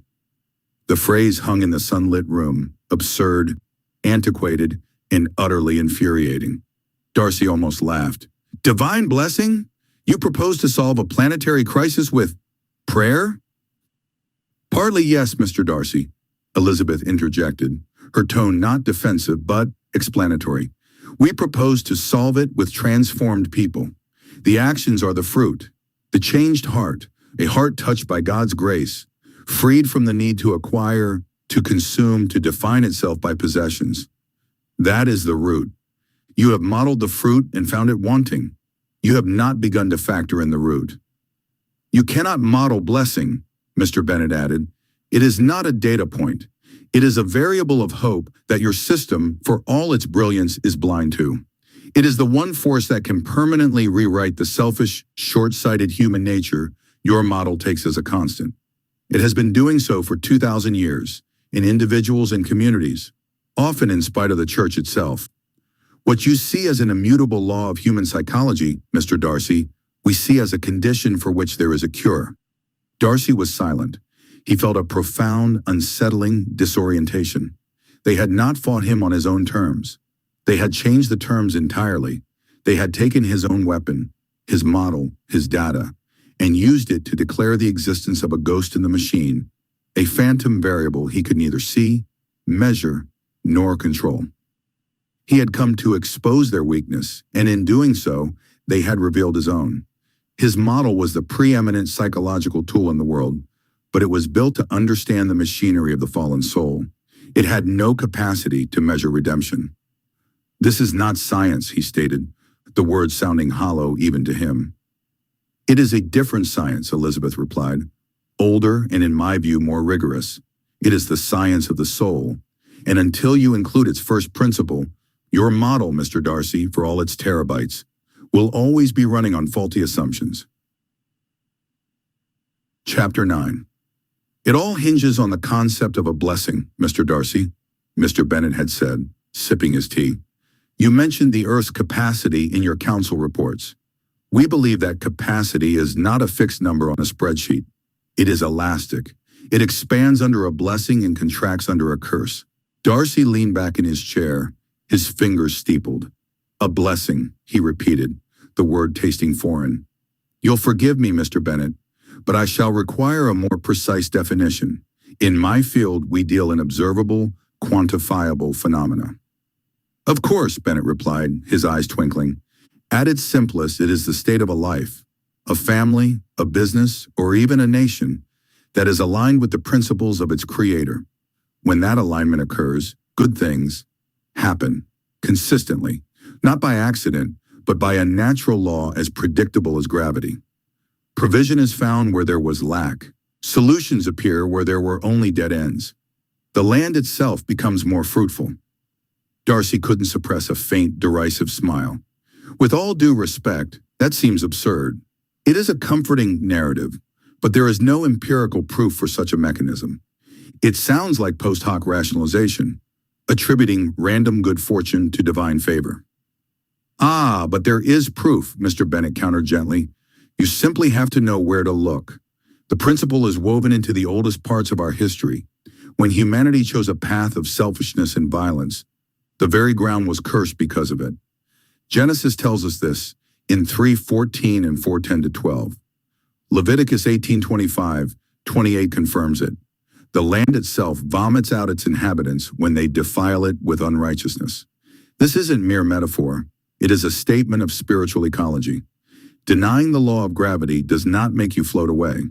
Similarly, denying these spiritual laws does not stop them from working. Unrighteousness, greed, violence. They put a curse on the land, poisoning it, diminishing its yield, fostering strife and scarcity. Darcy listened. Oh, so what? His researcher's mind categorizing the argument as a fascinating example of apophenia, the human tendency to see patterns and agency in random events. A compelling mythology, he conceded, but you speak of proof. How in the year 2040 would you propose to prove the existence of such a law? This was when Mr. Bennet's demeanor shifted from that of a philosophical gentleman to that of a shrewd CEO. We don't just run this estate, Mr. Darcy, we have a consultancy, specialists in turning around failing enterprises. I'm aware. Your submission mentioned it. Our method is unconventional. We take on companies on the brink of collapse. We charge them no fee. Instead, we invest. We buy a minority share, often at a discounted rate, given the risk. A risky strategy, Darcy observed. It would be if we relied on conventional business wisdom, Bennett agreed. But we don't. Our first action is to completely overhaul the company's purpose. We shift its core strategy from profit maximization to service. How can this company best serve its employees, its customers, its community, and its environment? We dismantle exploitative practices, ensure fair wages, and cease any operation that harms the land or the people. Darcy raised an eyebrow. A noble sentiment, often a path to bankruptcy. Or so one would think, Bennett said, a smile playing on his lips. Then we do the thing that would make your scientific skin crawl. We pray, not for success, we ask for forgiveness. We specifically acknowledge and repent of the unrighteousness that has taken place in that company. The greed, the cut corners, the exploited workers. We even go further. We research the history of the land the company occupies and ask forgiveness for the bloodshed, the theft, the injustice that may have occurred there decades or centuries before. We apply the principle of atonement, not just for the present, but for the past wrongs associated with that place. He paused, letting the sheer irrationality of the process hang in the air. Darcy said nothing, his expression neutral, waiting for the inevitable failure. And then, Mr. Bennett said, his voice dropping to a near whisper, something predictable happens. Every single time, without fail, morale transforms, loyalty skyrockets. A new innovative idea, a previously overlooked solution, suddenly emerges from a junior employee. A stubborn supplier has a change of heart. A lost client returns. The land, if it's an agricultural concern, seems to become more fruitful. The company doesn't just recover, it flourishes. It becomes a beacon in its industry. And after a period of sustainable, pronounced growth, we sell our share. The profit far exceeds a standard consultancy fee and covers all our costs, allowing us to do it again. The proof, Mr. Darcy, is not in a laboratory. It is in the ledger. It works in practice. And on the contrary, Mr. Bennett continued, continuing selfish actions using unrighteousness and violence puts the land under curse. If you try to reduce the number of people on earth by evil actions, the extra space that you believe to get vanishes under curse. The nature itself refuses to obey. In the end, the whole earth is not big enough to contain one single evil person. Darcy left Longbourn deeply unsettled. The man was clearly intelligent, not a fool. His claims were extraordinary, yet he presented them with the placid certainty of a physicist describing a chemical reaction. Darcy's entire worldview, built upon the observable, the quantifiable, the psychologically explicable, rejected it. It had to be confirmation bias, a self-fulfilling prophecy, the placebo effect on an organizational scale. Yet, the cold, hard data of the companies the Bennets had turned around was publicly available. Their success was staggering. Their methodology, the parts they published, was now being studied in business schools. But they always omitted the core of their process, the spiritual component, knowing it would be ridiculed. Chapter 10. The fire in the hearth of the Meryton Inn's best room crackled with a mundane cheerfulness that stood in stark contrast to the conceptual inferno raging in Fitzwilliam Darcy's mind. Before him, on a sleek, slate-gray data slate, glowed the cold, elegant logic of his predictive simulation. He had just input the new variables, the approximations given to him hours before by the most infuriatingly intriguing man he had ever met, Mr. Thomas Bennett. The memory of their conversation in the Bennets' modest, book-crammed study was an irritant. Darcy had gone there intending to dissect the family's quaint, anachronistic faith, to find the seams of cognitive dissonance and confirmation bias that would prove their worldview a comforting delusion. He had expected zealotry, perhaps, or simple ignorance. He had not expected a calm, thoughtful man with a gardener's practical knowledge and a scholar's curiosity. The data points, Mr. Bennet's estimations, born of prayerful consideration and observation of the effects of curse and blessing of the land, had seemed like pure fancy. A harvest yield increase of 30 to 60%, 20% of single harvest land beginning to yield twice annually, 50% of currently barren land becoming arable.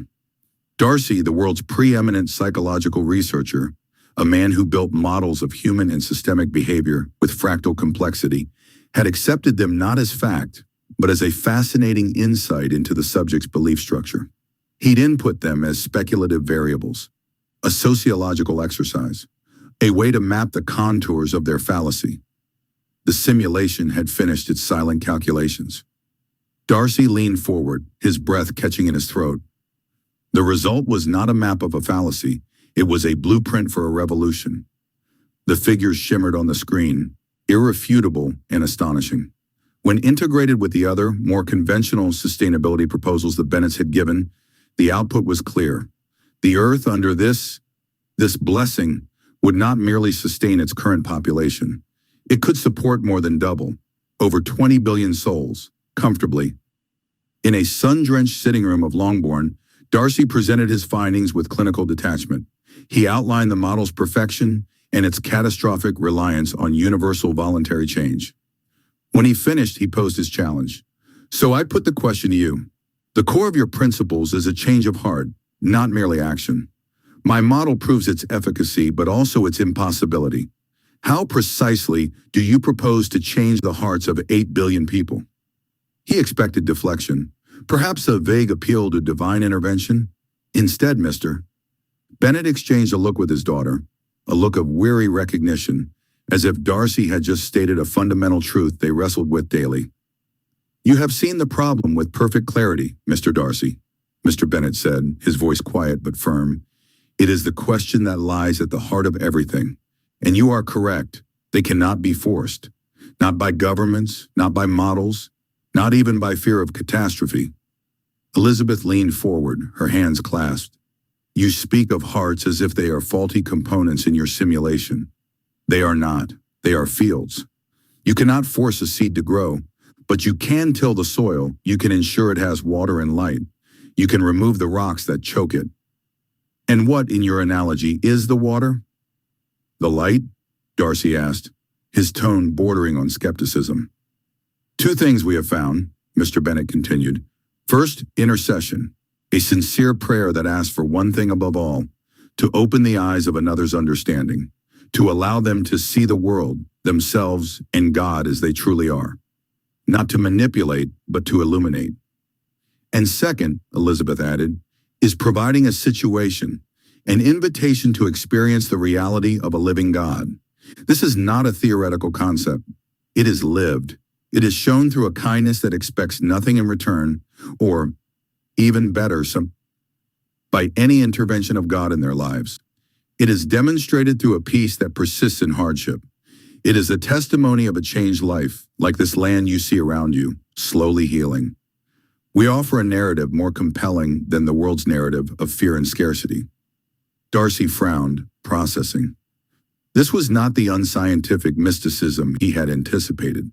It was a strategy, a shockingly patient one. And the decision? Always remains with the individual, Elizabeth said softly, but with unwavering conviction. Always. God forces no one. Love by its very nature cannot be coerced. It must be chosen. An inefficient process, Darcy stated, the researcher in him balking at the lack of scalability. It could take centuries. It has already taken 2 millennia, Mr. Bennet said with a faint smile. And yet we have observed an acceleration. In the last years, months even, a hunger has grown, a fatigue with empty consumption, a yearning for something substantive. The very crisis your council fears is creating the conditions where hearts are becoming more open, not less. People are choosing to turn, they are receiving new hearts, and the behavior follows. A housekeeper entered, whispering to Mr. Bennet about a needed delivery to a struggling family in Meryton. Excusing himself, he left Darcy alone with Elizabeth. An awkward silence descended. Darcy, unnerved by the direct challenge to his worldview, retreated to criticism. Your father's work is commendable on a local scale, but to imagine it can scale globally is romantic. The world is not Hertfordshire. Elizabeth's eyes flashed, not with anger, but with a pointed clarity. And a committee in London deciding who is worthy of life is not romantic, but it is monstrous. You presented our protocols as a beautiful but impossible dream. You were right. We cannot change all 8 billion hearts, But we are not called to. We are called to be faithful to the one in front of us. Your model seeks control. Our faith seeks surrender. You found our principle weak because it cannot be enforced.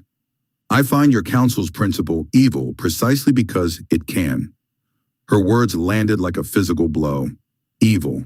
He who saw himself as a rationalist preventing greater evil was accused of promoting it. He had come to expose the weakness of their faith and instead found it possessed a formidable, unassailable strength. It was rooted in a freedom he had not factored into any of his models. It was not a system to be imposed, but a choice to be offered. He looked out the window at the thriving garden, a tiny, resilient patch of blue in his global model of red. He thought of Whitaker's cold calculus and Raymond's desperate grief. He had presented the Bennett way as the impossible solution to dismiss it. Now he saw it as the only impossible solution worth pursuing. He had not found falseness. He had found a terrifying, beautiful, and profoundly inconvenient truth. The crisis was not just ecological or economic. It was spiritual. And a council, no matter how powerful, could not vote it away. Salvation, if it were to come, would not be mandated from a boardroom in London. It would, as it always had, grow quietly, heart by heart, in places like this, chosen one imperfect, willing soul at a time. His epic simulation was perfect, and it was utterly, completely wrong. The real work was here, in the messy, inefficient, and sacred space of a single human heart. Chapter 11. The oak-paneled silence of the Meryton Inn was a world away from the sterilized hum of the London council chambers. Yet Darcy found the pressure here infinitely greater. In London, the decisions were theoretical, a grim calculus performed on projected graphs of resource depletion and population curves. Here in this quaint room smelling of beeswax and blooming hollyhocks outside the window, the decision had a face. Several, in fact. The earnest, intelligent eyes of Jane Bennet, the fiery, conviction-filled gaze of Elizabeth, the gentle, unwavering faith of their father. Fitzwilliam Darcy, the world's preeminent psychological researcher, had come to Hertfordshire on a mission of dispassionate inquiry. Lord Reginald Crawford, the Earl of Harrogate, and chairman of the Sustainable Development Council, had tasked him with a final crucial analysis. The council's plan was a masterpiece of cold logic. The simulations were irrefutable. To avoid total biosphere collapse by 2060, the global population needed to be reduced to a sustainable 100 million. The means were clinical, a series of engineered biological regulators disguised as natural tragedies. It was a horrific, necessary surgery to save the patient.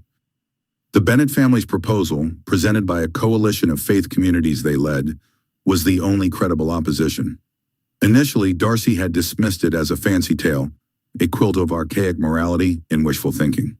But the data painstakingly compiled refused to be dismissed. The Bennett model was not about reduction. It proposed a global mobilization founded on principles of community sufficiency and voluntary sacrifice, guided by a religious imperative of stewardship. Their climate models, bolstered by Raman's brilliant analysis, showed a narrow but viable path, a path that required not the death of billions, but the transformation of the hearts of billions. Darcy paced the worn Persian rug. His intellect, his entire career, was built on deconstructing human motivation, on finding the flaw in the argument, the bias in the belief. He had sat in the council chamber and listened to the formidable minds arrayed in support of the compact. Sir Thomas Whitaker, the strategist, had framed it as a necessary war for survival. Sentiment is a luxury we cannot afford, Darcy. We are choosing between the end of humanity and the continuation of a fraction of it. The math is brutal, but clear. Professor Eleanor Finch, the bioethicist, had provided the chilling moral framework. We are not murderers. We are gardeners pruning a rosebush that has grown wild, choking itself. The greater good for the future of consciousness itself justifies the action. The concepts of family and individual souls are sentimental constructs that hinder pure utilitarian calculus. And Crawford, sleek and patrician, had summed it up. These faiths, Darcy, particularly this intense personal variety the Bennets peddle, they are the single greatest impediment. They preach fecundity. They resist centralized control. They value the individual soul over the collective whole. Their very existence is a hindrance to the compact. Their model is a fantasy that will doom the entire species. Prove it. Find the crack in their foundation so we can proceed with a clear conscience. That was his task, to find the aspect of their faith that revealed its falseness, its inherent weakness. He had grilled old Mr. Bennet on theological inconsistencies. He had debated Elizabeth on the historical atrocities committed in the name of religion. He had probed them on the feasibility of global charity. Yet, instead of finding weakness, he found a terrifying strength. Their faith was not a blind obedience to dogma. It was a relentless, active love. It was a conviction that every single soul was intrinsically valuable, a child of God, and that to deliberately extinguish one was an unforgivable sin against the Creator. Their plan wasn't born of naivety, but of a stubborn, radical hope. They believed people could change, could be appealed to, could be inspired to sacrifice for their neighbor. The more he thought, the more the council's plan curdled in his mind. Whitaker's necessary war was a genocide of the unsuspecting. Finch's pruning was a euphemism for mass murder on a scale that made history's greatest monsters look like amateurs. And Crawford's dismissal of the individual soul, it was the most profound evil Darcy had ever encountered. He stopped at the window, looking out at the lamp-lit high street of Meryton. He saw a young couple laughing, an old man walking his dog, a light in a window where a family was doubtless gathered. These were not data points on a depletion graph. They were lives. They were Mr. and Mrs. Baker, the innkeepers, the stable boy who'd cared for his horse, the Bennet girls who argued philosophy with a fierceness that rivaled any Cambridge don. The council's plan demanded he see them, and nearly 10 billion more like them, as a problem to be eliminated. The Bennet proposal asked him to see them as the very solution. It is no longer a statistical outlier. It is a viable, if difficult, alternative. My grandmother, Darcy pondered, taught me that a life lived without conscience is not a life. The compact asks us to become monsters to save a world that would, by its very nature, no longer be worth saving. The Bennets, for all their sometimes maddening faith, believe in a world that is. They believe we can be better. I find I must believe that too. Darcy sank into a chair, the weight of the world on his shoulders. It was no longer an intellectual exercise. It was a choice between two futures. One future was a gilded tomb, a pristine, sustainable world run by the brilliant, ruthless logic of Crawford and Finch, built on a foundation of unimaginable sin, a world where words like family, soul, and love would be archived as curiosities of a primitive, overpopulated past. The other was a desperate, perilous gamble on a flicker of light, a chance to preserve the messy, beautiful, chaotic tapestry of humanity, a fight to appeal to the better angels of our nature, with no guarantee they would listen. It was a path fraught with the potential for failure, but a failure that would not stain their souls. He thought of Elizabeth Bennet's words during their last heated discussion. Your counsel speaks of sustainability, Mr. Darcy, but it plans a harvest of despair. We offer a cultivation of hope. The question is not whether humanity deserves to survive, but what kind of humanity deserves to be called such. The sun began to set over Hertfordshire, painting the room in shades of orange and gold. In the quiet, Darcy made his choice. The math of the compact was perfect, but it was the math of demons. The math of the Bennets was uncertain, but it was the math of humanity and Christian faith. He reached for his comlink. He would not be sending Lord Crawford the report he expected, deconstructing the faith of a family in Meryton. Instead, he would be sending his resignation from the council and his full endorsement of the alternative. The gamble was immense, the risk total. But as he began to draft the message, a profound peace settled over him. He was no longer just a researcher. He was a man choosing hope over horror, faith over fear, and the perilous dream of life for all over the certain death of nearly all. Chapter 12. The fire in the grate of the Meryton Inn spat and crackled, a meager defense against the damp English night. Fitzwilliam Darcy stared into the flames, but his vision was turned inward, to the polished mahogany table of the Sustainable Development Council's chamber in London. The ghostly after images of their proposals hung in the air before him. For days, Darcy had observed the Bennets. He had watched the second eldest daughter, Elizabeth, and he had seen the father, Mr. Bennet, a man of sharp wit, pore over scripture not as a rigid text, but as a living dialogue. There was no falseness to expose, only a profound, integrated truth. The fire in the small hearth of the Meryton Inn sputtered, casting restless shadows across the paneled walls. Fitzwilliam Darcy, the world's preeminent psychological researcher, stared into the flames. But his mind was not on the intricate models of human behavior that had made him famous. It was on a woman, Elizabeth Bennet. The entire purpose of his sojourn to this rural backwater had been to deconstruct the faith of her family, one of the leading forces of a burgeoning Christian movement. The Sustainable Development Council needed him to find the fatal flaw in their ideology. The Council's grim calculus was clear. To save the global ecosystem, a radical reduction in the human population was unavoidable. The Bennets' worldview, with its emphasis on the sanctity of every life and its zealous spread, was a direct threat to the planned pragmatic solutions. The proposals of cold efficiency presented by men like Lord Reginald Crawford and Sir Thomas Whittaker. Darcy had come armed with his intellect, prepared to dissect their doctrines and expose their foundations as sentimental sand. Instead, he had heard sermons that spoke of stewardship, of caring for God's creation as a sacred duty. He had dined with a family whose radical hospitality and genuine kindness were not a performance, but a practice. They spoke of hope, not of culls. And at the center of it all was Elizabeth, intelligent, witty, and possessing a faith that was not blind, but ferociously kind. She was a paradox his models could not process. She intrigued him in a way no other subject ever had. She was the primary reason he still lingered in Meryton. A log cracked in the fireplace, a sharp report that echoed the conflict in his soul. He thought of the presentations in that cold London chamber. Dr. Raymond's dire climatic projections, Professor Finch's sterile ethical justifications, Whittaker's ruthless logistical frameworks. They planned for a world of stark, sustainable survival, a humanity saved by its own horrifying sacrifice. The Bennets, through Elizabeth, spoke of a world saved by love, by grace, by a faith that saw not an overpopulated planet of consumers, but a beloved creation filled with divinely image-bearing souls.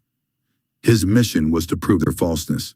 But night after night, listening to her speak with passion and clarity, he found not weakness, but a terrifying strength. He had not found a doctrine to dismantle. He had found a proposition that would save humanity without the need to destroy 99% of it. It was, from the Council's perspective, a dangerously unscientific fantasy. And yet it was a fantasy embodied by the most real, the most compelling woman he had ever met. His analytical mind, trained to identify and exploit cognitive biases, was instead captivated by her unwavering conviction. He had to know her better, not as a research subject, but as a man knows a woman. He had to understand the source of a hope so potent it threatened to unravel the most carefully laid, horrifyingly logical plan for the future. He looked out that window at the dark lane leading towards Longbourn. The Council awaited his analysis. But Darcy, for the first time in his meticulously ordered life, found himself unwilling to provide it. He was no longer just an observer. He was becoming curiously, dangerously invested. It was this very authenticity that now damned the Council's entire project. Darcy's life's work was the mapping of the human mind, and here in this unassuming Hertfordshire town, he found a cornerstone of that humanity they sought to erase, the capacity for selfless hope. To destroy 99% of humanity was not to save the species. It was to annihilate its very soul, leaving behind a sterile, calculating husk. He knew what his decision meant. Crawford would not see it as dissent, but as a catastrophic system failure, a flaw in his premier analyst to be corrected. Whittaker would classify him a security threat. Finch would write a paper on the emotional fragility of brilliant minds. Rising from his chair, Darcy crossed to the modest writing desk. He took out a single sheet of paper. His hand, usually so steady when graphing human behavior, trembled slightly. He would not hide behind encrypted channels or vague resignations. They deserved a clear, unequivocal statement of opposition from a man who had once seen the world only in data points. He dipped his pen. "My Lord Crawford," he began, the ink stark black against the white. "Upon rigorous reflection, I find I can no longer participate in nor condone the proposed course of action. The hypothesis is flawed. You seek to preserve a world by removing its essence. The resilience you dismiss as irrational faith is, in fact, the very variable our models fail to account for, the unquantifiable will to endure together." He signed his name with a firm stroke, the sound echoing in the quiet room. The letter was not just his resignation, it was a declaration of war. Tomorrow he would send it. Tomorrow he would walk to Longbourn and speak to Bennets, not as a subject of study, but as an ally. He would tell her of the shadow falling over the world, and hope that the faith he had been sent to dismantle was strong enough to help him save it. The fire hissed as if in warning, but Darcy felt a strange, newfound peace. The calculus was complete, and he had chosen his side. Chapter 13. The chamber of the Sustainable Development Council was a temple of cool, rational ambition, housed in a repurposed bank in the heart of London.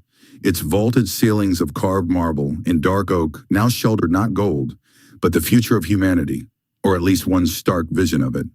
The air hummed with the sterile efficiency of climate control, and the vast circular table, fashioned from a single slice of ancient petrified wood, seemed to absorb all light and sound, lending a gravitas to the proceedings that bordered on the sepulchral. At the head of this table sat Lord Reginald Crawford, Earl of Harrogate, his fingers long and pale steepled before his face, obscuring everything but his ice-blue eyes, which swept over the assembled experts with the ownership of a man accustomed to commanding destinies. "The meeting of the Sustainable Development Council is now in session," he announced, his voice a low, resonant baritone that required no amplification. "We have before us the further planning of our mission, but first an urgent and disquieting matter regarding our chief psychological investigator, Fitzwilliam Darcy." A ripple of interest, faint as a seismic tremor, passed around the table. Dr. Aisha Rahman adjusted her glasses, her brow furrowed. Sir Thomas Whitaker, his posture still rigidly military despite his civilian suit, leaned forward slightly.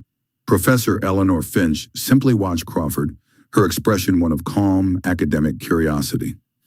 "As you know," Crawford continued, "Mr. Darcy was assigned a critical task to conduct a deep psychological evaluation of a significant obstacle to our goals, the Christian faith presented by the Bennet family of Meryton.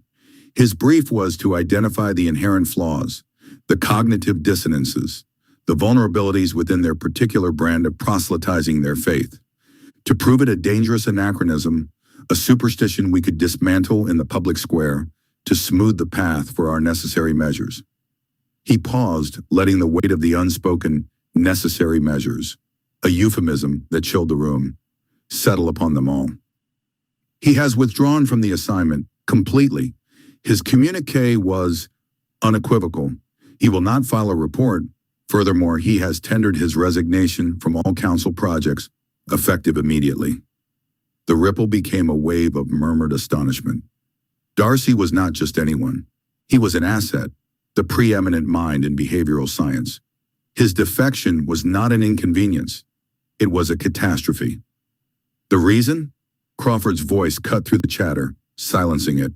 The Bennets. He went to expose a cancer and found, in his words, a surprising and robust antitoxin. He did not find falseness, ladies and gentlemen. He found something he believes to be a viable alternative to our own proposals. A proposal that would apparently save humanity without the need to destroy 99% of it. Sir Thomas Whitaker snorted, a short, sharp sound of derision. Sentimental nonsense, and the man's been converted. A psychological operation executed on the world's greatest operative by a country vicar and his daughters. It's almost comical.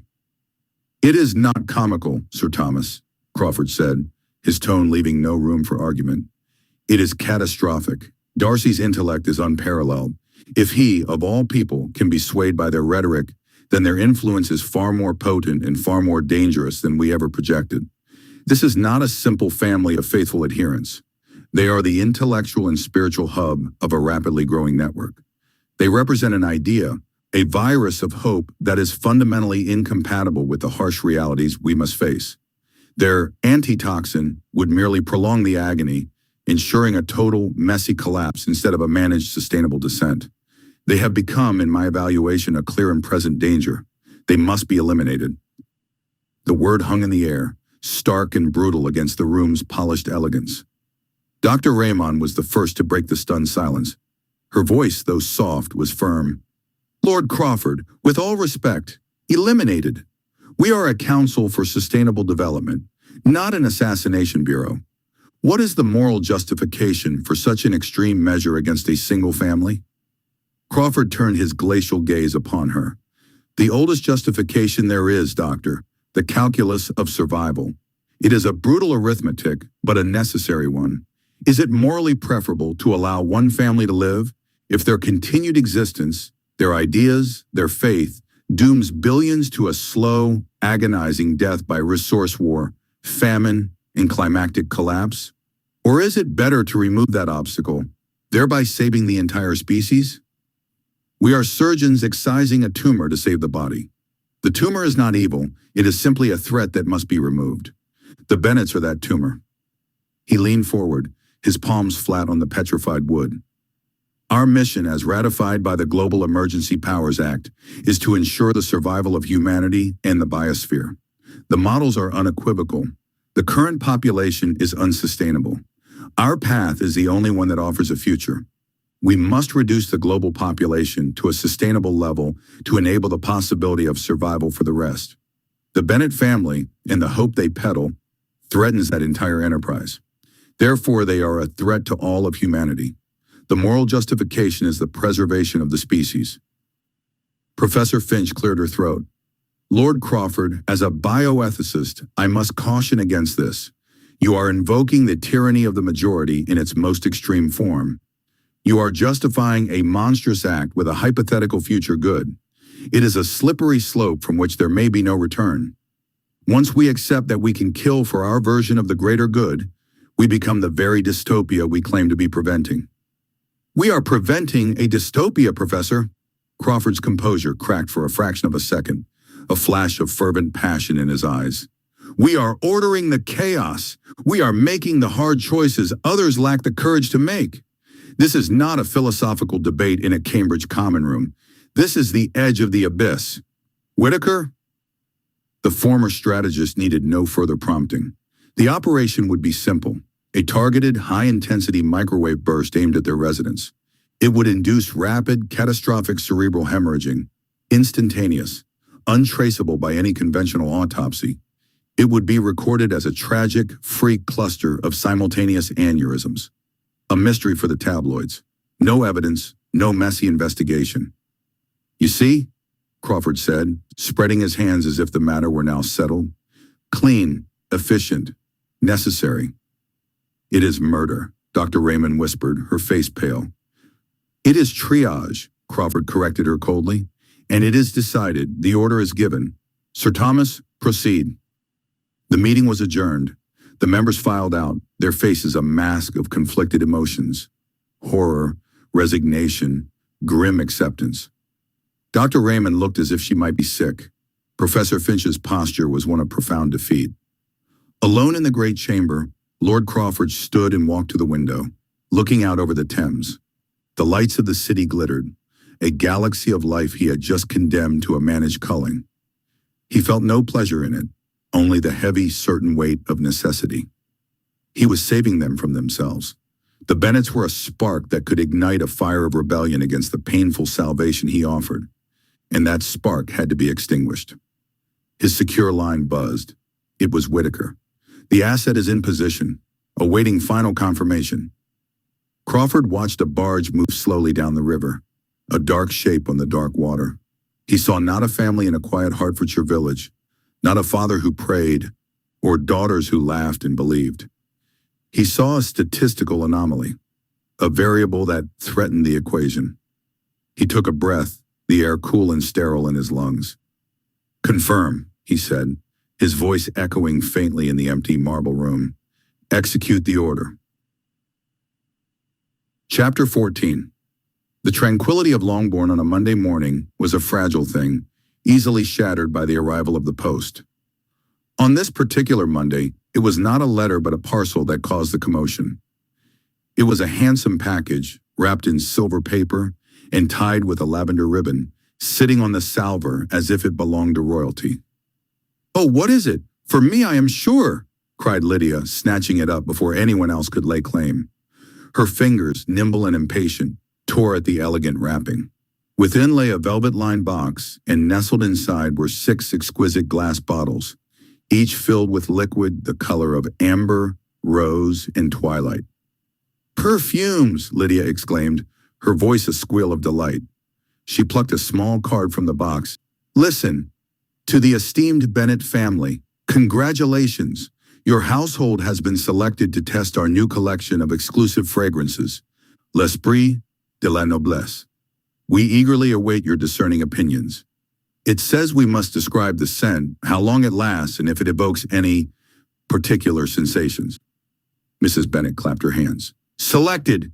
Oh, Mr. Bennet, we are selected! How fashionable we must be considered!" Mary peered at the bottles with a critical eye.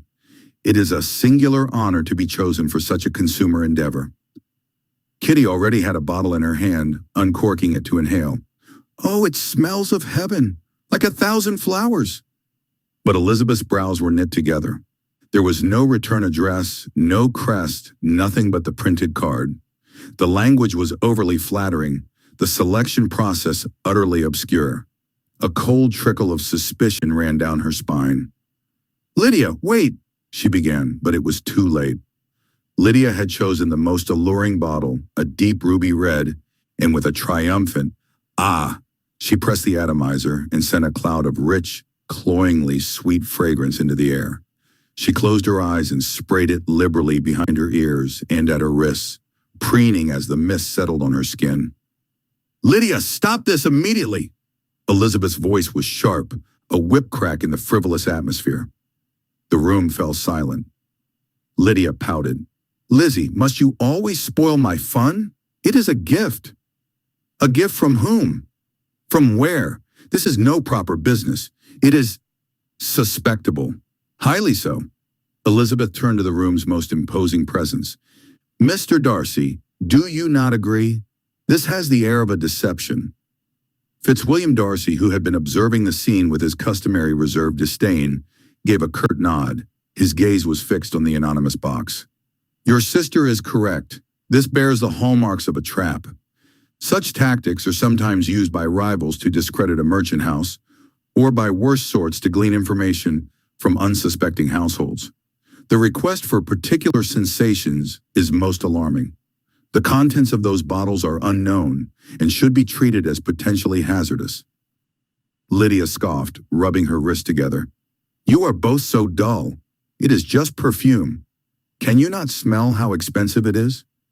Darcy's expression was grave. "Poison, too, can be expensively packaged, Miss Lydia." His words, though grim, were dismissed by Lydia and Mrs. Bennet as mere gloominess, but they festered in Elizabeth's mind throughout the day. By evening, his prophecy proved tragically accurate. As the family gathered after supper, Lydia, who had been uncharacteristically quiet, began to complain of a fierce headache. Her skin, so recently anointed, grew hot to the touch. A fever raged through her with terrifying speed, and soon angry red blisters bloomed across her neck, behind her ears, and along her arms where the perfume had touched. Her breathing became shallow, her cries of discomfort weakening into pitiful whimpers. Panic seized Longbourn. Lydia was isolated in her room because Darcy assumed that the cause of the sickness could be a new art of a contagious virus. Mrs. Bennet fell into hysterics, wailing about her nerves and her poor, sweet child. Kitty stared in horror. Mary quoted somber texts on mortality. It was Mr. Bennet who, after a face pale with fear and helplessness, found a steely resolve. Seeing his youngest daughter burning and blistering from a malicious act, seeing the futile bustle, he stepped into the center of the room. His usual irony had vanished, replaced by a profound gravity. "Enough," he said, his voice quiet but commanding. The physicking and the panic will not serve her now. There is a physician of the soul who is ever present. Now is the time for prayer. He knelt by Lydia's bedside. A hush fell over the room. One by one they joined him. Jane, her face streaked with tears, clasping her sister's feverish hand. Elizabeth, her heart a tumult of fear and faith, kneeling beside Darcy, who did not hesitate, even a subdued Mrs. Bennet and the frightened Kitty and Mary. Mr. Bennet's prayer was not long, nor was it flowery. It was a raw, fervent supplication from a father's terrified heart. He prayed for mercy, for healing, for the poisonous influence to be stripped from his daughter's body.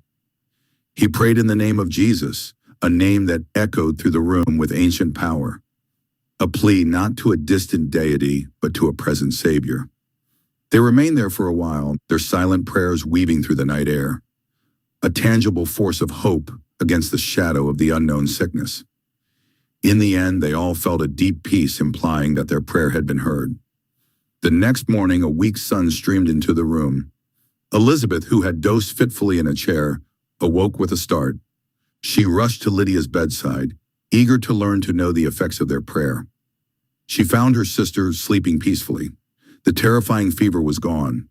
The angry blisters had receded, leaving only faint pink marks that were already fading. Lydia's breathing was deep and regular. As Elizabeth watched, Lydia's eyes fluttered open. "Lizzie," she whispered, her voice hoarse but clear, "I am so dreadfully hungry." A sob of relief escaped Elizabeth's lips. She turned to see her family stirring, their faces transforming from despair to disbelief, then to joyous awe. Mr. Bennet stood by the window, his head bowed, his shoulders shaking not with grief but with gratitude. The sinister perfume bottles were gathered, wrapped in cloth, and destroyed. The silver paper was burned. No one spoke of submitting a review. The event was etched into their memory not as a fashionable novelty, but as a stark lesson in suspicion and a profound testament to the power that resides in faith and a father's fervent prayer. And in the quiet of his library, Mr. Bennet knew that some gifts, however beautifully wrapped, were not to be trusted, and that the most powerful remedies were never found in a bottle. Chapter 15. The air in the London Gentlemen's Club was thick with the scent of aged leather, fine port, and simmering failure. Lord Crawford, his face a granite mask under a powdered wig that seemed an affront to the modern era, tapped the polished mahogany table with a single, impatient finger. The gesture silenced the murmured conversations of the SDC. "Gentlemen," Crawford's voice was a low rasp, devoid of its usual smug certainty, "the report from Hertfordshire is conclusive. Our endeavor has faltered." A collective stillness fell upon the room. He did not need to elaborate. For months, their meticulously laid plan to eradicate the Bennets, those troublesome Christians as representatives of the opposition for their plans, had been the centerpiece of their strategy. They had weaponized elegance itself, modified smallpox virus, sealed in exquisite glass perfume bottles, and delivered as a gift. The Bennets were not seduced by the offering, Crawford continued, his lips twisting in a sour grimace. Apparently, they were excessively, impossibly cautious. The bottles had not the expected effect. Our agent confirms it. A baron from the north, a man with florid cheeks, slammed his fist down. Cautious? Those provincial simpletons? Nonsense, they lack the wit. They may have lacked it once, Crawford countered icily, but it appears they have acquired a protector with a surplus of it. Our intelligence suggests Mr. Fitzwilliam Darcy of Pemberley intervened. He has a known acquaintance with the family. A word of warning from a man of his stature, however cryptic, would be enough to make even the most frivolous matron think twice about an unsolicited parcel from the continent. The name Darcy elicited a wave of hissed curses around the table. He was one of their own class, a traitor to his kind, whose sharp mind and moral rigidity made him a formidable, if unofficial, adversary. The consequence, Crawford stated, is that we must now pivot. We must find another method to prune this inconvenient branch from the tree of England, a method against which no amount of caution can avail them. I am open to suggestions. The room erupted. A viscount proposed fire. a tragic accident for a remote country house. It was rejected. The wind could carry embers to the surrounding village of Longbourn, creating martyrs instead of erasing problems. A marquis suggested brigands, highwaymen growing bold. Too great a risk of captives, of confession, of a trail leading back to their door. Another offered poison in the well. Again, and the potential for collateral damage to neighbors and livestock was deemed unacceptable.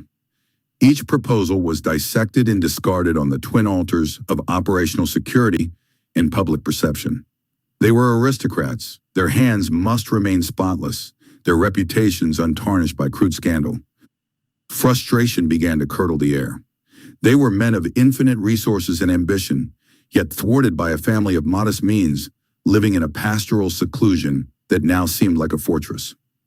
It was then that Sir Elliot Whittaker, a man so slender and pale he seemed carved from moonlight and mercury, cleared his throat. A genius of military development, he was the SDC's most brilliant and unsettling asset. "My lords," he whispered, and the room fell quiet to hear him. "You seek a scalpel, not a cudgel. You seek a solution that leaves no mark, no trace, and no collateral damage. I believe I have it." He paused, ensuring he had their complete rapt attention. "The project in my laboratory at Greymore Abbey, it is ready for its first field test. I call it the etheric agitator. In cruder terms, a microwave cannon." A few eyebrows raised. Whittaker's projects often bordered on the fantastical. "It generates a focused beam of intense energy," he explained, his eyes gleaming with a fanatical light. "Directed at a living subject, it will cook them from the inside out. It leaves no burn marks on the exterior, no sign of violence. To any physician, the result would present as a sudden catastrophic fever, a bizarre and fatal apoplexy. It is utterly silent, leaves no ballistic evidence, and its range is sufficient to be deployed from a significant distance." He let the horrifying implications hang in the air. "And the location," Whittaker pressed on, "is perfect. The Bennet house sits in a shallow valley, surrounded by woods. A small, skilled team could approach under cover of the forest, position the device on the adjacent ridge, and administer the dosage to the entire household. They would all be dead of what appears to be a mysterious, simultaneous illness, a tragic quirk of fate, and our soldiers would be gone, leaving behind nothing but silence and dew."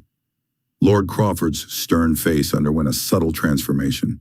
The lines of frustration softened, replaced by the cold, clean light of calculation. He looked around the table, meeting the eyes of each conspirator. He saw no horror, no moral revulsion. He only saw avarice, hatred, and the gleaming prospect of absolute victory with absolute deniability. "No danger to the village," Crawford mused, verbalizing their collective thought. "No evidence to be found," added the Viscount. "No way for their caution to save them," hissed the Baron. Crawford gave a single, slow nod. The decision was made in that silence. "Very well, Sir Whittaker. Make your preparations. Select your team. The SDC has a new mission. Let the Bennets' inheritance be a lesson written not in blood, but in inexplicable sorrow. Proceed." Chapter 16. The mist clung to the Hertfordshire lanes with the tenacity of a spectral hand, chilling the early Friday air. Within the walls of Longbourn, however, a different warmth prevailed. Elizabeth Bennet was already awake, the house quiet but for the soft creak of floorboards under her feet as she prepared for her morning walk to Oakham Mount. Her Bible lay open on her dressing table, a well-thumbed companion to the dawn. The peace was shattered not by the first bird song, but by a frantic, thunderous banging on the front door. It was a sound of pure panic, utterly alien to the gentle rhythms of Meryton. Startled, Elizabeth hurried downstairs, her father emerging from his library with a look of profound annoyance at the interruption. Mrs. Hill, the housekeeper, was already at the door, her face pale. On the threshold stood a vision of discomposure that Elizabeth would never have believed possible. Fitzwilliam Darcy, the world's preeminent psychological researcher, a man renowned for his icy composure and analytical detachment, stood before them. His usually immaculate attire was disheveled, his greatcoat thrown over what appeared to be evening wear. His hair was wind-tossed, his eyes wild with a terror so raw it was contagious. Darcy had visited the Bennets every day. He was drawn not only by their admirable Christian faith, but also by the intriguing Elizabeth, who stirred feelings in him like no one other had ever done. However, this time there was urgency in his approach, caused by concern for the whole family. "Miss Bennet," he gasped, his voice strained.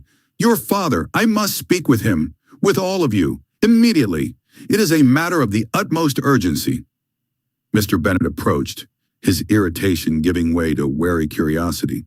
"Mr. Darcy, to what do we owe this fervent visit? It is scarcely 6 o'clock." "There is no time for pleasantries, sir," Darcy implored, stepping inside without invitation. His gaze swept over Elizabeth, and she saw in it a desperation that chilled her more than the morning mist. "You are all in grave danger. I must speak to the entire family. Now." The household was roused.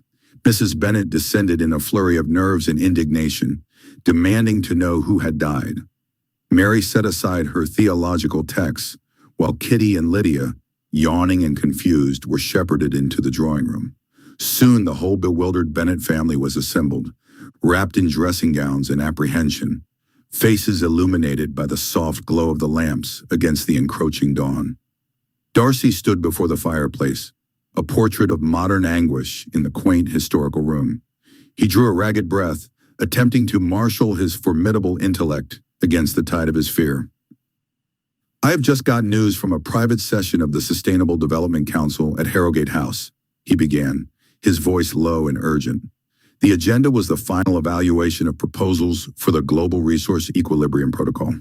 He paused, the euphemism tasting like ash.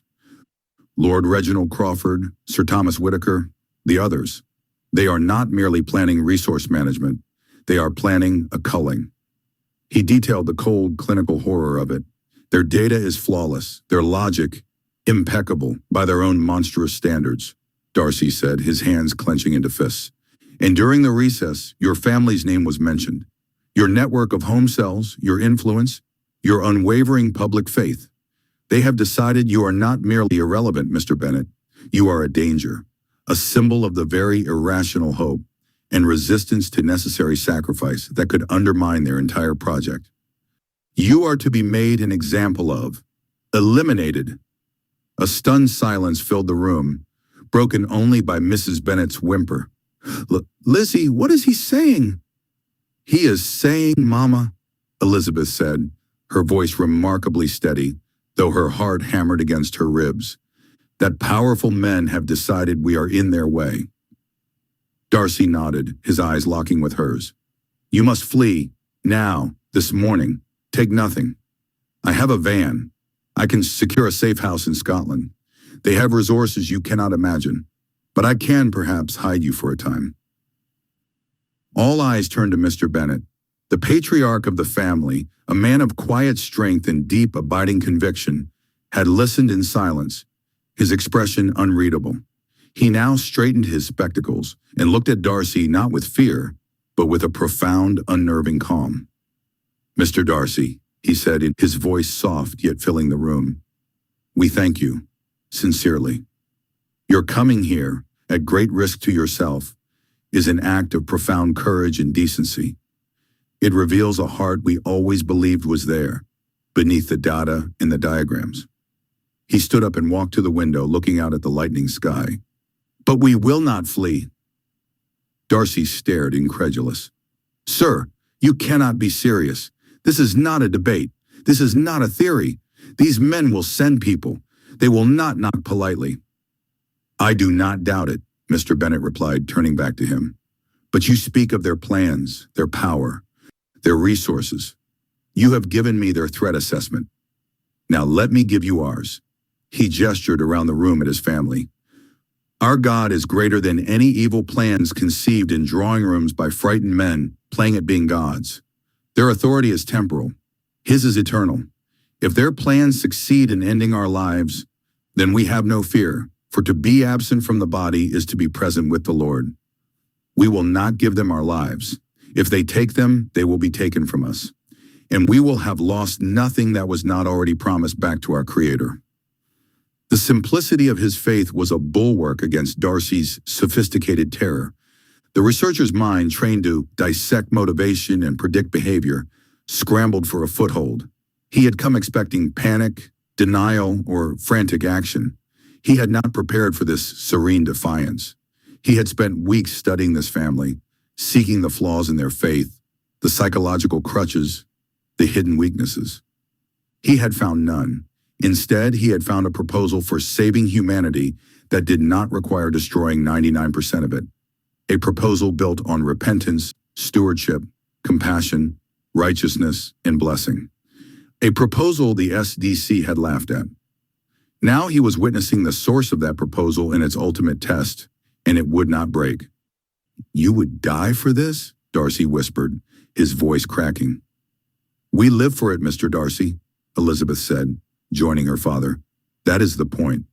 Our lives are not our own. They are his, and so we are free." It took several minutes to calm Darcy down.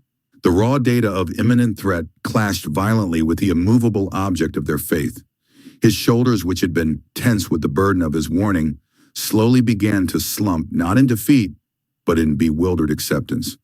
The terror in his eyes receded, replaced by a dawning, awe-filled curiosity. "Then, what would you have us do?" he asked, the us slipping out unconsciously, binding him to their fate. Elizabeth offered him a small, gentle smile. It was the same smile she had given him weeks ago when he first arrived in Meriden, a supposed skeptic sent to analyze a phenomenon. "There is a very simple answer, Mr. Darcy. We will pray." And so they did. There in the drawing room of Longbourn, as the sun began to paint the sky with fingers of gold and rose, the Bennet family gathered in a circle. After a moment's hesitation, Fitzwilliam Darcy, atheist, rationalist, and man of science, stepped into the circle with them. They prayed. Not polite, recited words, but fervent, heartfelt appeals. They prayed for protection, for wisdom, for the hearts of their enemies. They prayed for SDC, for the world stumbling in darkness. They gave thanks for Darcy's warning, for his courage, for the stirring they sensed in his own spirit. Finally, Mr. Bennet gave voice to the prayer that encapsulated their collective feeling. His voice, usually tinged with dry wit, was now deep and resonant with conviction. "And Father, we ask not that you merely spare us, but that you let your light shine. Let your will come to pass in this place, in this hour. Let your truth eclipse their designs. Let your love confound their hatred. Shine through our weakness. Shine through our faith. Shine, Lord Jesus, that they may see their plans for the darkness they are and turn towards your glorious light." As he said amen, a sense of palpable peace settled over the room. So tangible it felt like a physical presence. The fear was gone, replaced by a joyful certainty. Mary went to the old pianoforte in the corner. She glanced at her father, who nodded. Her fingers found the keys, and a familiar, beloved melody filled the room. It was an old worship song, decades old yet timeless. One voice joined in, then another. Lydia and Kitty, understanding little of the politics but much of the joy, sang. Mrs. Bennet, her nerves quieted, hummed along. Elizabeth's clear, strong voice rose beside her father's steady baritone. "Shine, Jesus, shine. Fill this land with the Father's glory. Blaze, Spirit. Blaze, set our hearts on fire." Darcy stood silent amongst them, a man adrift in a sea of something his life's work had never quantified. He did not know the words, but he felt the melody, the hope, the defiant joy seeping into the cracks of his rational soul. He watched Elizabeth, her face uplifted, illuminated by the dawn light now streaming through the window, and he saw not naivety, but a strength more formidable than any data set, any strategic model, any weapon. The song ended. The final chord hung in the air, vibrating with silence. In the distance, the sound of powerful car engines could be heard, growing steadily louder, turning off the main lane and onto the gravel drive of Longbourn. Mr. Bennet looked towards the window, then back at his family and their unexpected ally. His expression was not one of fear, but of peaceful resolve. "It would seem," he said quietly, "that the council's evaluation is about to begin." Darcy instinctively moved towards the window. his body tensing again for flight or fight. But Elizabeth gently touched his arm, stopping him. "No, Mr. Darcy," she said, her eyes holding his. "Ours is." Chapter 17. As Colonel Forster and his squad moved through the damp Hertfordshire woods, the microwave cannon humming on its mobile platform behind them, Captain Denny, his second in command, felt a knot of unease in his stomach. This wasn't a military installation. It was a home. Washing fluttered on a line. "Target acquired, sir," a technician murmured. "Energy levels optimal. The field will be constrained to the structure and its immediate grounds. No collateral damage." Forster nodded, his face a mask of duty. "Proceed." The cannon began its high-pitched whine, building towards a frequency that would resonate with the water in every cell of every living thing within those walls. It would be over in a microsecond. A family would vanish, and the world would be a fraction safer for the SDC's vision. Then Denny shouted, "Sir, look!" Forster lowered his binoculars. The house horn was glowing. A soft, golden luminescence enveloped it, emanating from the very bricks and windows like caught sunlight. "A fire?" Denny exclaimed, though the dread in his voice suggested he knew it was not. There was no smoke, no flame, no heat signature on their scopes. Just a profound, impossible light. And then the front door opened. Mr. Bennett stepped out, as if to check the weather. He held a book in his hand, and he too was radiant. The light was not on him. It shone from him, from within him, a gentle but unassailable aura that pulsed in a rhythm like a heartbeat. He looked up, not at the hidden soldiers, but at the clouded sky, and smiled a little, as if sharing a private joke with the heavens. Inside the weapons console, the microwave cannon emitted a frantic screech. Warning lights flared across the board. "System failure," the technician yelled, his hands flying over the controls. "The energy it's being reflected. It's overloading the containment buffers. It's going to cascade." Colonel Forster, a man who had faced insurgent gunfire and IEDs without flinching, felt a primitive, soul-deep terror seize him. This was not a weapon he understood. This was not a force he could engage. This was something other. The cold, clinical arithmetic of Operation Keystone shattered against the sheer, inexplicable reality of the light. "Abort!" he roared, his voice cracking. "Shut it down! It'll blow us to hell!" Panic erupted. Soldiers who were trained for any terrestrial threat scrambled backwards, tripping over roots, their discipline evaporated by the supernatural. The cannon powered down with a sickening shudder, its internal components fused into a useless lump of metal. There was no order. It was a rout. They fled, leaving their advanced weaponry behind, desperate to put distance between themselves and the terrifying piece of Longbourn. Mr. Bennet merely sipped his tea, a faint, knowing smile playing on his lips. His wife, a woman of effusive energy, was fussing over the china as if a military siege were a mere social hiccup. But it was the second eldest daughter, Elizabeth, who held Darcy's gaze.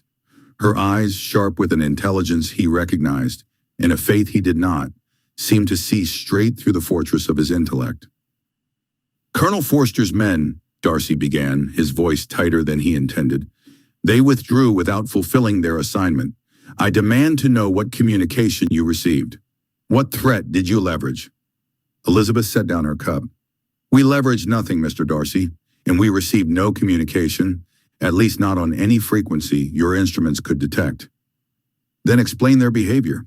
Men of that training do not break formation without an overpowering, tangible reason." "The reason was tangible to them," she said calmly. "They saw something." "Saw what? A superior force? A weapon system?" "They saw," Elizabeth said, her voice dropping to a reverent, matter-of-fact whisper, "God's glory shielding the house and its inhabitants. They say that their weapons were useless against God's power. They saw a supernatural intervention of God." The words should have been absurd.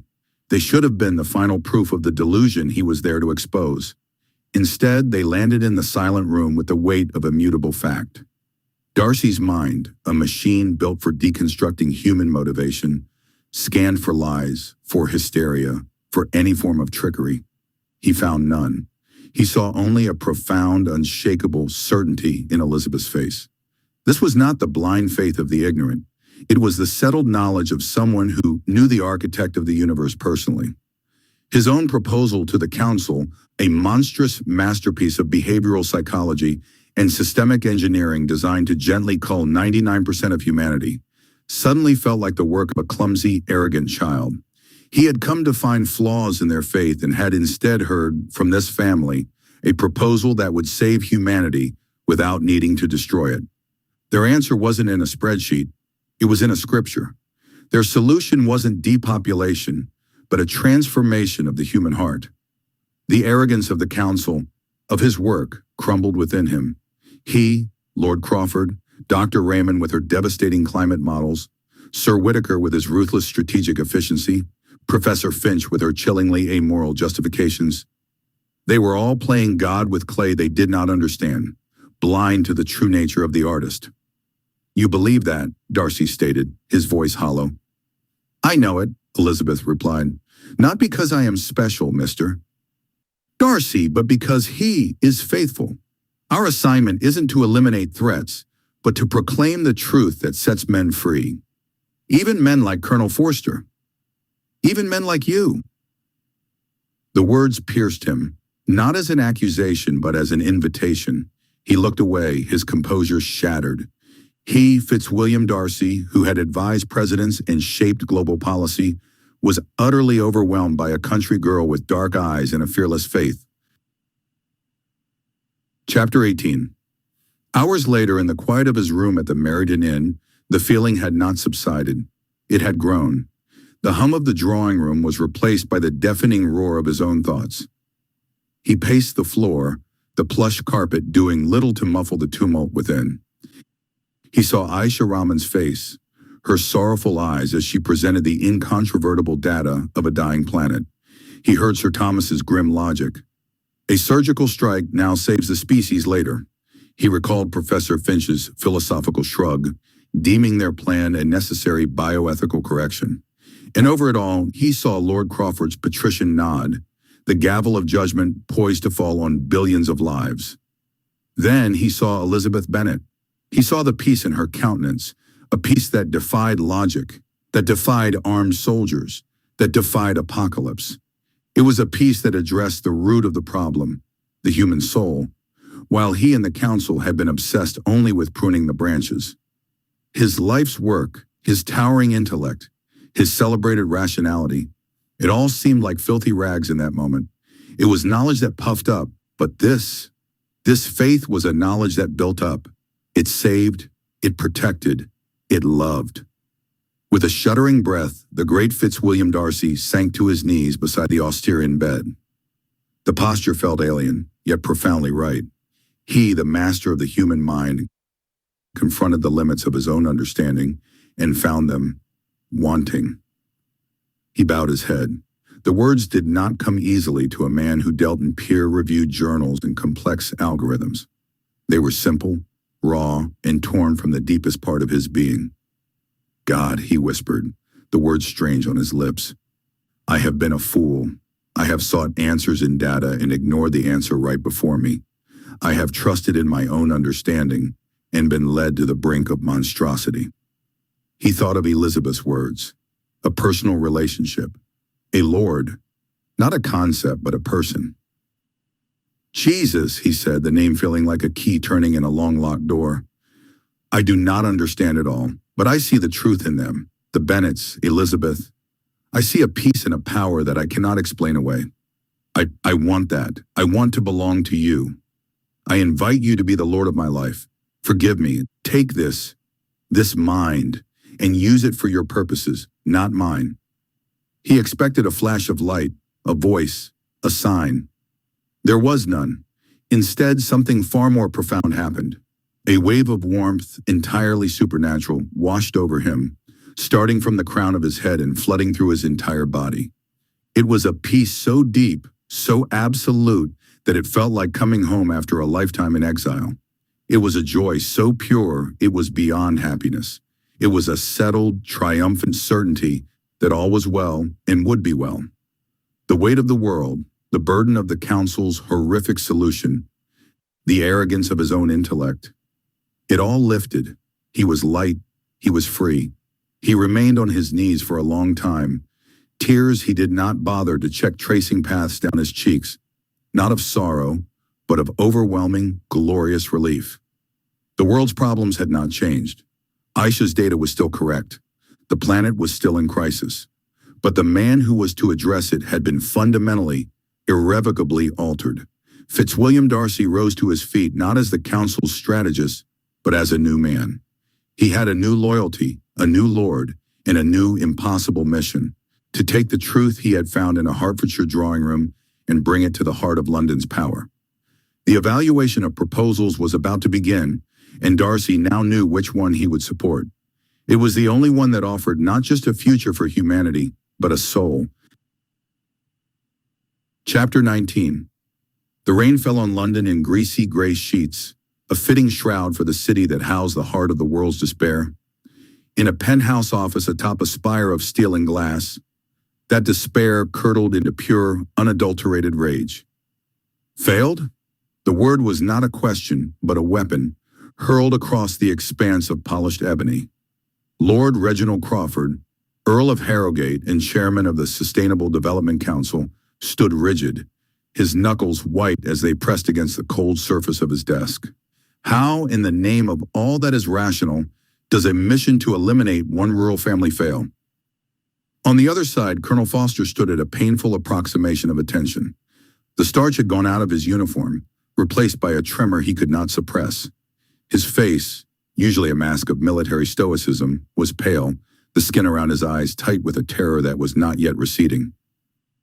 The objective was compromised, my lord, Foster stammered, his voice lacking its customary authority. We experienced unexpected hindrances. Hindrances? Crawford's voice dropped to a venomous whisper. Do you mean to tell me the Bennets have a private militia tucked away in Hertfordshire? Were they defended by the local Women's Institute? No, sir. Our weapon, the microwave cannon, it failed, utterly. It powered up, targeted the house, Longbourn they call it, and then nothing. The targeting system went haywire. It was as if the energy stayed in the cannon and destroyed it. Foster's eyes lost focus, gazing at something far beyond the London skyline. And then, my men, they saw it. Saw what, Colonel? Crawford's patience was a thin, frayed thread. A light, my lord. Not a natural light.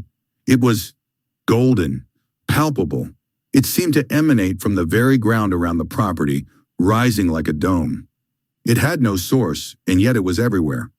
The colonel's voice dropped to a hushed, shameful tone. It filled them with a primordial terror, not a fear of death, but a fear of judgment, of being profoundly, cosmically seen. They broke ranks. They fled. I could not stop them. Crawford stared, his mind a precision instrument honed for calculating depopulation quotas and resource allocation, refusing to process the data. Supernatural interference. It was an impossibility, an error in the code of reality itself. Get out, he hissed, the words laced with a quiet fury more terrifying than his shouts. Get out and contain your men. Their silence is your only remaining duty. As Foster stumbled from the room, Crawford turned to the bank of monitors on his wall. His finger stabbed a button. Assemble the council, immediately, full quorum. This unforeseen variable requires reassessment. Within the hour, the inner sanctum of the SDC was gathered. The room was a temple of cold pragmatism, all brushed steel and muted light. Dr. Aisha Raymond, her brow furrowed with the perpetual anxiety of sinking coastlines, fidgeted with her datapad. Sir Thomas Whitaker, his posture still parade ground straight, analyzed a tactical map of Meryton, his expression grim. Professor Eleanor Finch observed them all with the dispassionate curiosity of an entomologist studying a disturbed hive. We have an incident, Crawford began, his voice cutting through the sterile air. The Meryton contingency has been compromised. Colonel Foster's team failed. Their reports cite technical malfunction and mass psychological hysteria. Whitaker snorted. Hysteria? My teams are vetted for psychological resilience. This is unacceptable. Their report, Crawford continued, his gaze icy, suggests the subjects may possess an unanticipated defensive capability. That is a message of warning, Crawford thundered, slamming his hand on the table. A warning that there is an obstacle to our necessary work. This changes nothing of the core problem. The ice caps are still melting. The famines are still coming. This phenomenon only means we need a new strategy, a different class of weapon. Chapter 20.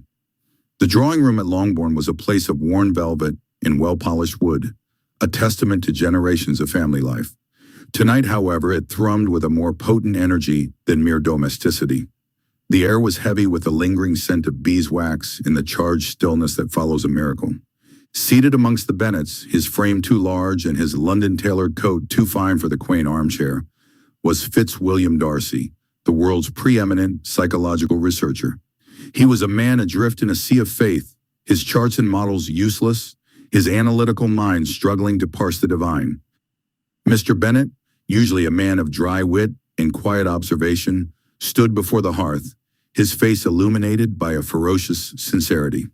"We have, quite literally, seen the glory of the Lord encamp around this house," he said, his voice low but unwavering. "The shield of faith is not a metaphor, my friends.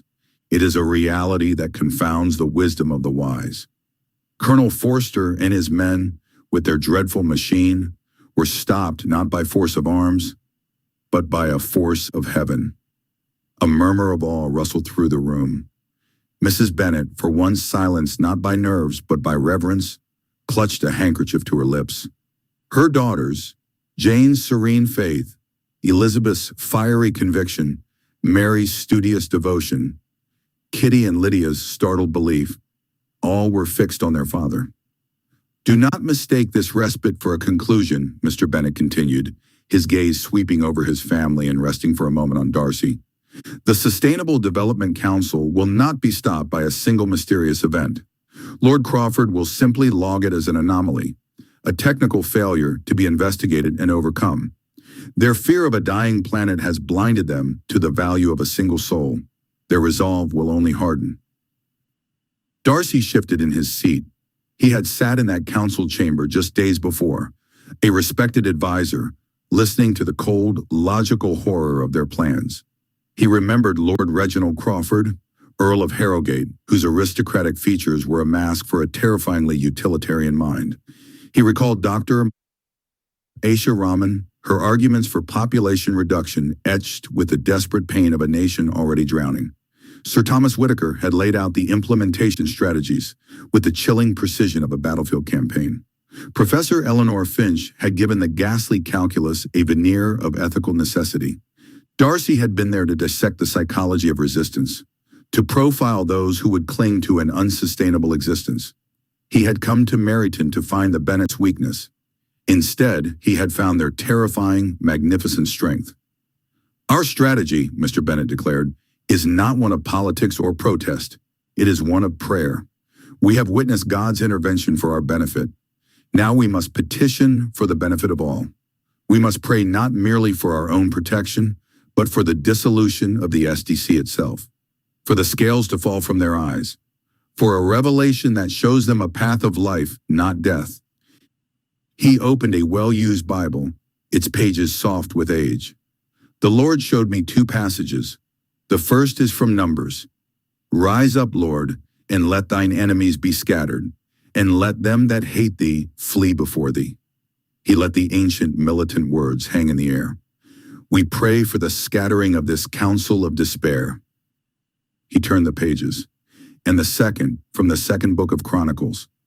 King Jehoshaphat, facing an army too vast to defeat, was told to set himself, to stand still, and to see the salvation of the Lord. He did not raise a sword. Instead, he appointed singers unto the Lord to praise the beauty of holiness. And as they began to sing and to praise, the Lord set their enemies against each other, and they were smitten. A profound silence filled the room. The strategy was absurd by any worldly standard. Singing against microwave cannons and globalist agendas? Yet Darcy found he could not dismiss it. He had seen the cannon fail. He had seen the reports of the soldiers speaking of an inexplicable, shimmering barrier, a wave of overwhelming peace that sapped their will to proceed. Data points he could not reconcile. "Mr. Darcy," Mr. Bennet said, turning to him, "you have sat with these men and women. You know their minds. Will you pray with us? Will you add your voice, not as a scientist, but as a man who has seen something beyond science?" Darcy's first instinct was to demur, to retreat into observation, but the expectant, open faces of the family held him.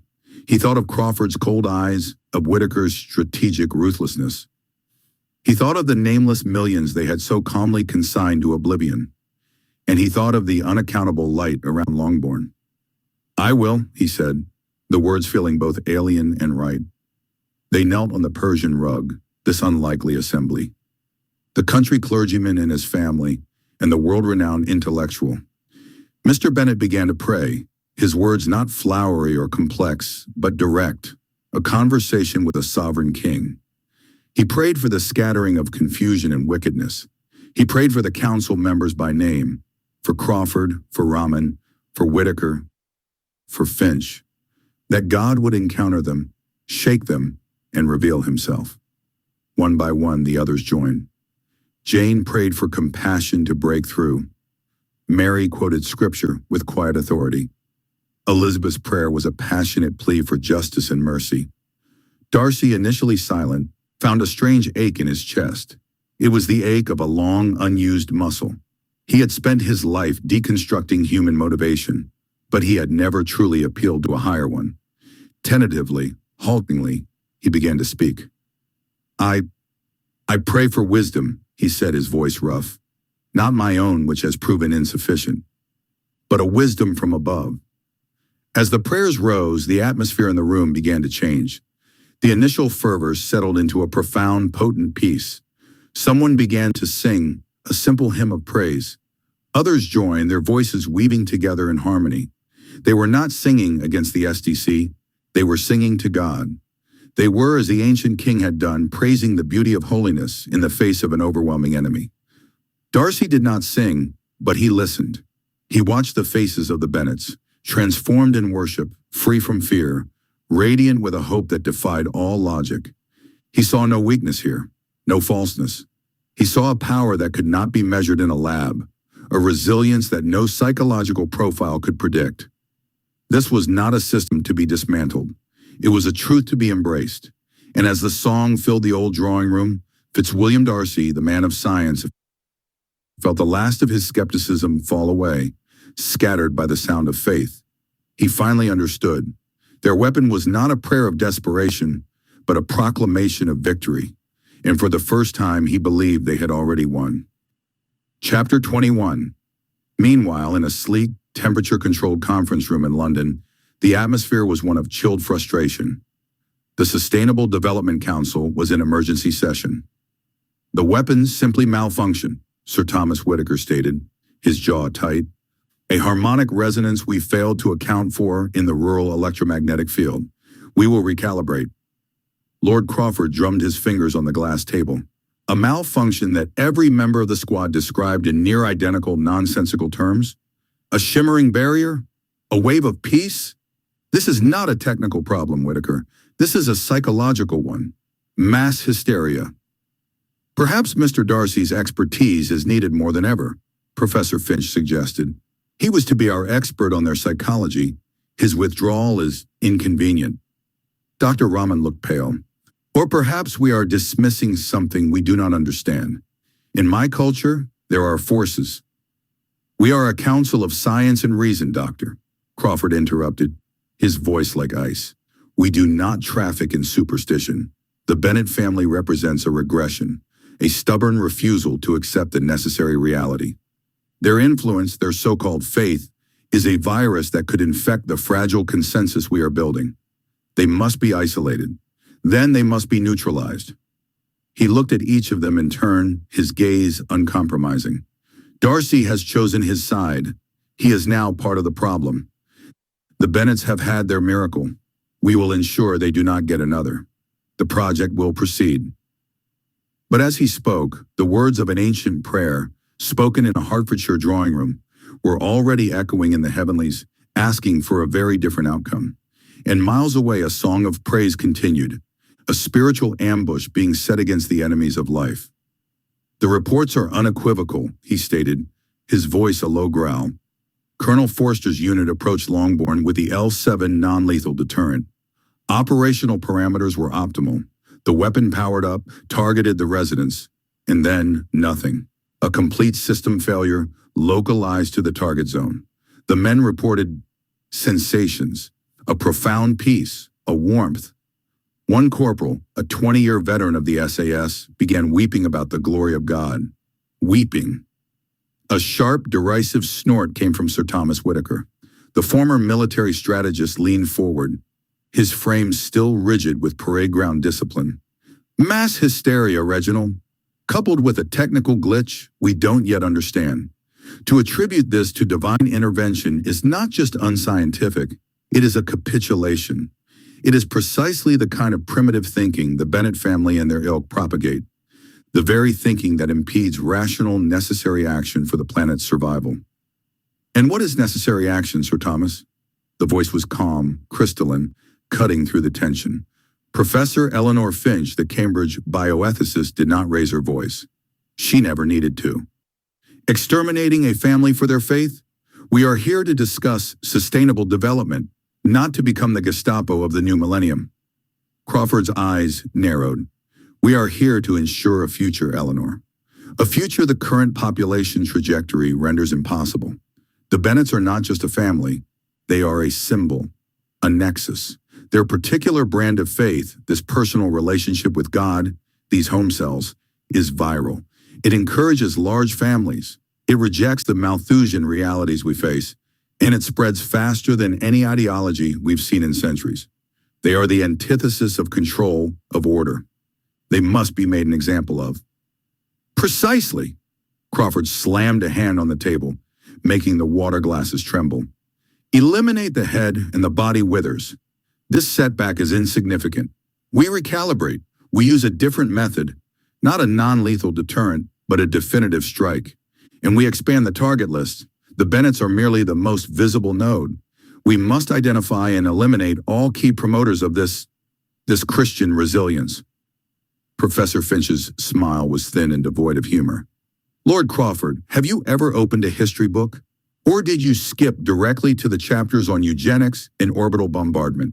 The insult hung in the air, breathtaking in its audacity. Every first-year student of ethics knows the paradox of persecution. You cannot kill an idea with a sword. You only martyrize it. You water it with blood, and it grows stronger, more resilient, more pure. Nero made martyrs in Rome, and the faith spread through the empire. Stalin tried to erase it from Russia, and it flourished in the gulags. The Ayatollahs in Iran fought against the Christian faith, and see what happened. If you launch a campaign against these people, you won't be eliminating a problem. You will be recruiting for them. You will turn a quiet movement into a global uprising. The room split instantly, neatly down the middle. Heated murmurs escalated into sharp, overlapping arguments. Finch is right. This is madness, cried Dr. Aisha Rahman, her usually composed features strained. The climate systems analyst from Bangladesh saw the looming catastrophe more clearly than anyone. But her solutions lay in technology and justice, not atrocity. We become the very monster we are trying to avert. Sentimentality is a luxury we cannot afford, Whitaker retorted. This is a war for survival. In war, there are casualties. The strong make the difficult choices the weak cannot comprehend. The strong, Finch shot back, or the morally bankrupt? You speak of reducing the population by 99% to save the 1% you deem worthy. The Bennets, for all their theological simplicity, are proposing a radical alternative, a transformation of the human heart that leads to stewardship, not slaughter. Darcy's psychological profiles confirmed it. Their faith, however illogical it seems to you, generates the very altruism and sacrifice this council only pays lip service to. The mention of Fitzwilliam Darcy, the council's preeminent psychological researcher, and now its most notable defector, was like throwing oil on the fire. His withdrawal to support the Bennets had been a profound betrayal in their eyes. Darcy lost his objectivity. He was compromised, Crawford snarled. Or he found his conscience. Finch stood up, gathering her papers. Her movement was decisive, a punctuation mark to the chaos. I will not be part of this. I will not sit in this room and debate the most efficient way to commit genocide against people whose only crime is a stubborn, irritating, and apparently powerful hope. She looked around the table, her gaze sweeping over the divided faces. This council is broken.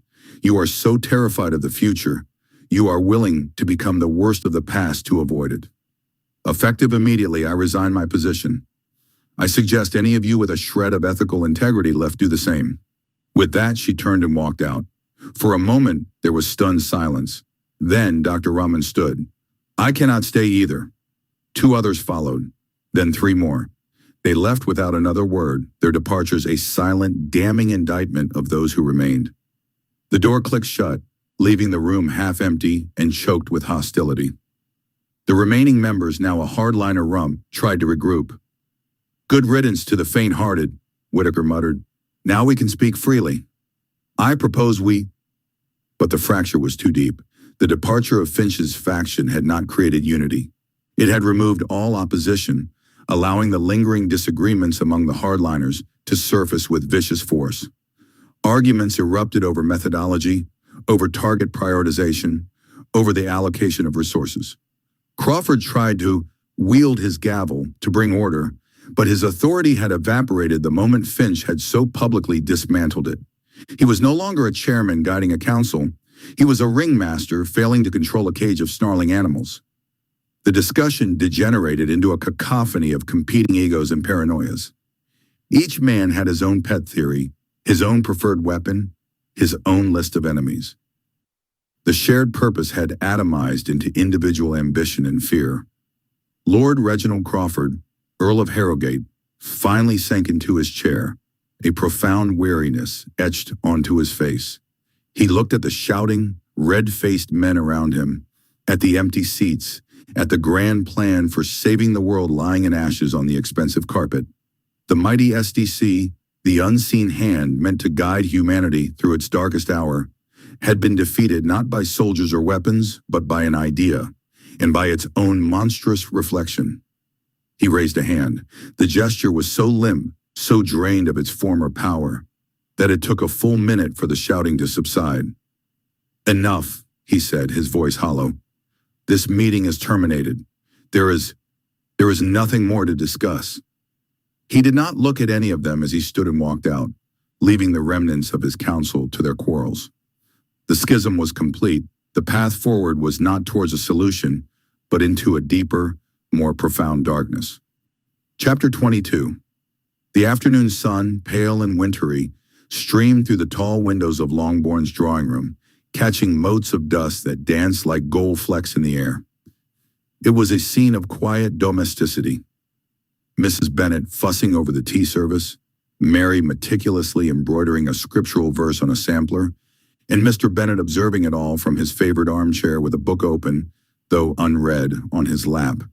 Yet the recent pall of fear had not fully lifted. The memory of the cordon of soldiers and the sinister, silent hum of their technology was still a fresh wound. When Fitzwilliam Darcy was announced, a collective, subtle tension tightened in the room. His first visits had been those of a skeptical inquirer, the world's preeminent psychological researcher, sent to dismantle their faith with the tools of reason and science. But the man who entered now was profoundly altered. The habitual sternness of his brow had softened, and his countenance, so often guarded, was glowing with an uncharacteristic, radiant happiness. Mr. Bennet, Mrs. Bennet, he began, his voice rich with an emotion they had never heard from him before. I come with great news. He declined the offer of tea, too animated to sit. The Sustainable Development Council has been dissolved, at least temporarily. The events here at Longbourn, coupled with the moral and strategic schisms it revealed, have caused a total paralysis. Lord Crawford has been publicly disgraced. The financial backers have withdrawn. The entire project is in utter disarray. A sigh of palpable relief escaped Mrs. Bennet. "Oh, praise the Lord! Then we are safe!" Mr. Bennet placed his book aside, his expression thoughtful rather than jubilant. He steepled his fingers and regarded Darcy with his keen, intelligent eyes. "Although the news is good, Mr. Darcy, that does not mean the fight is over." His voice was gentle, but carried the weight of centuries. "The dissolution of one council does not signify the dissolution of an idea. There will always be a fight between good and evil, between God's plans and the plans of the people that want to live without him. What we have witnessed was merely one manifestation of that ancient conflict, and I fear that fight will only intensify as the latter days approach." He leaned forward, his gaze unwavering. "But we are more than conquerors, for we do not fear losing our lives when we testify to his goodness and trust in the power of his sacrifice on the cross.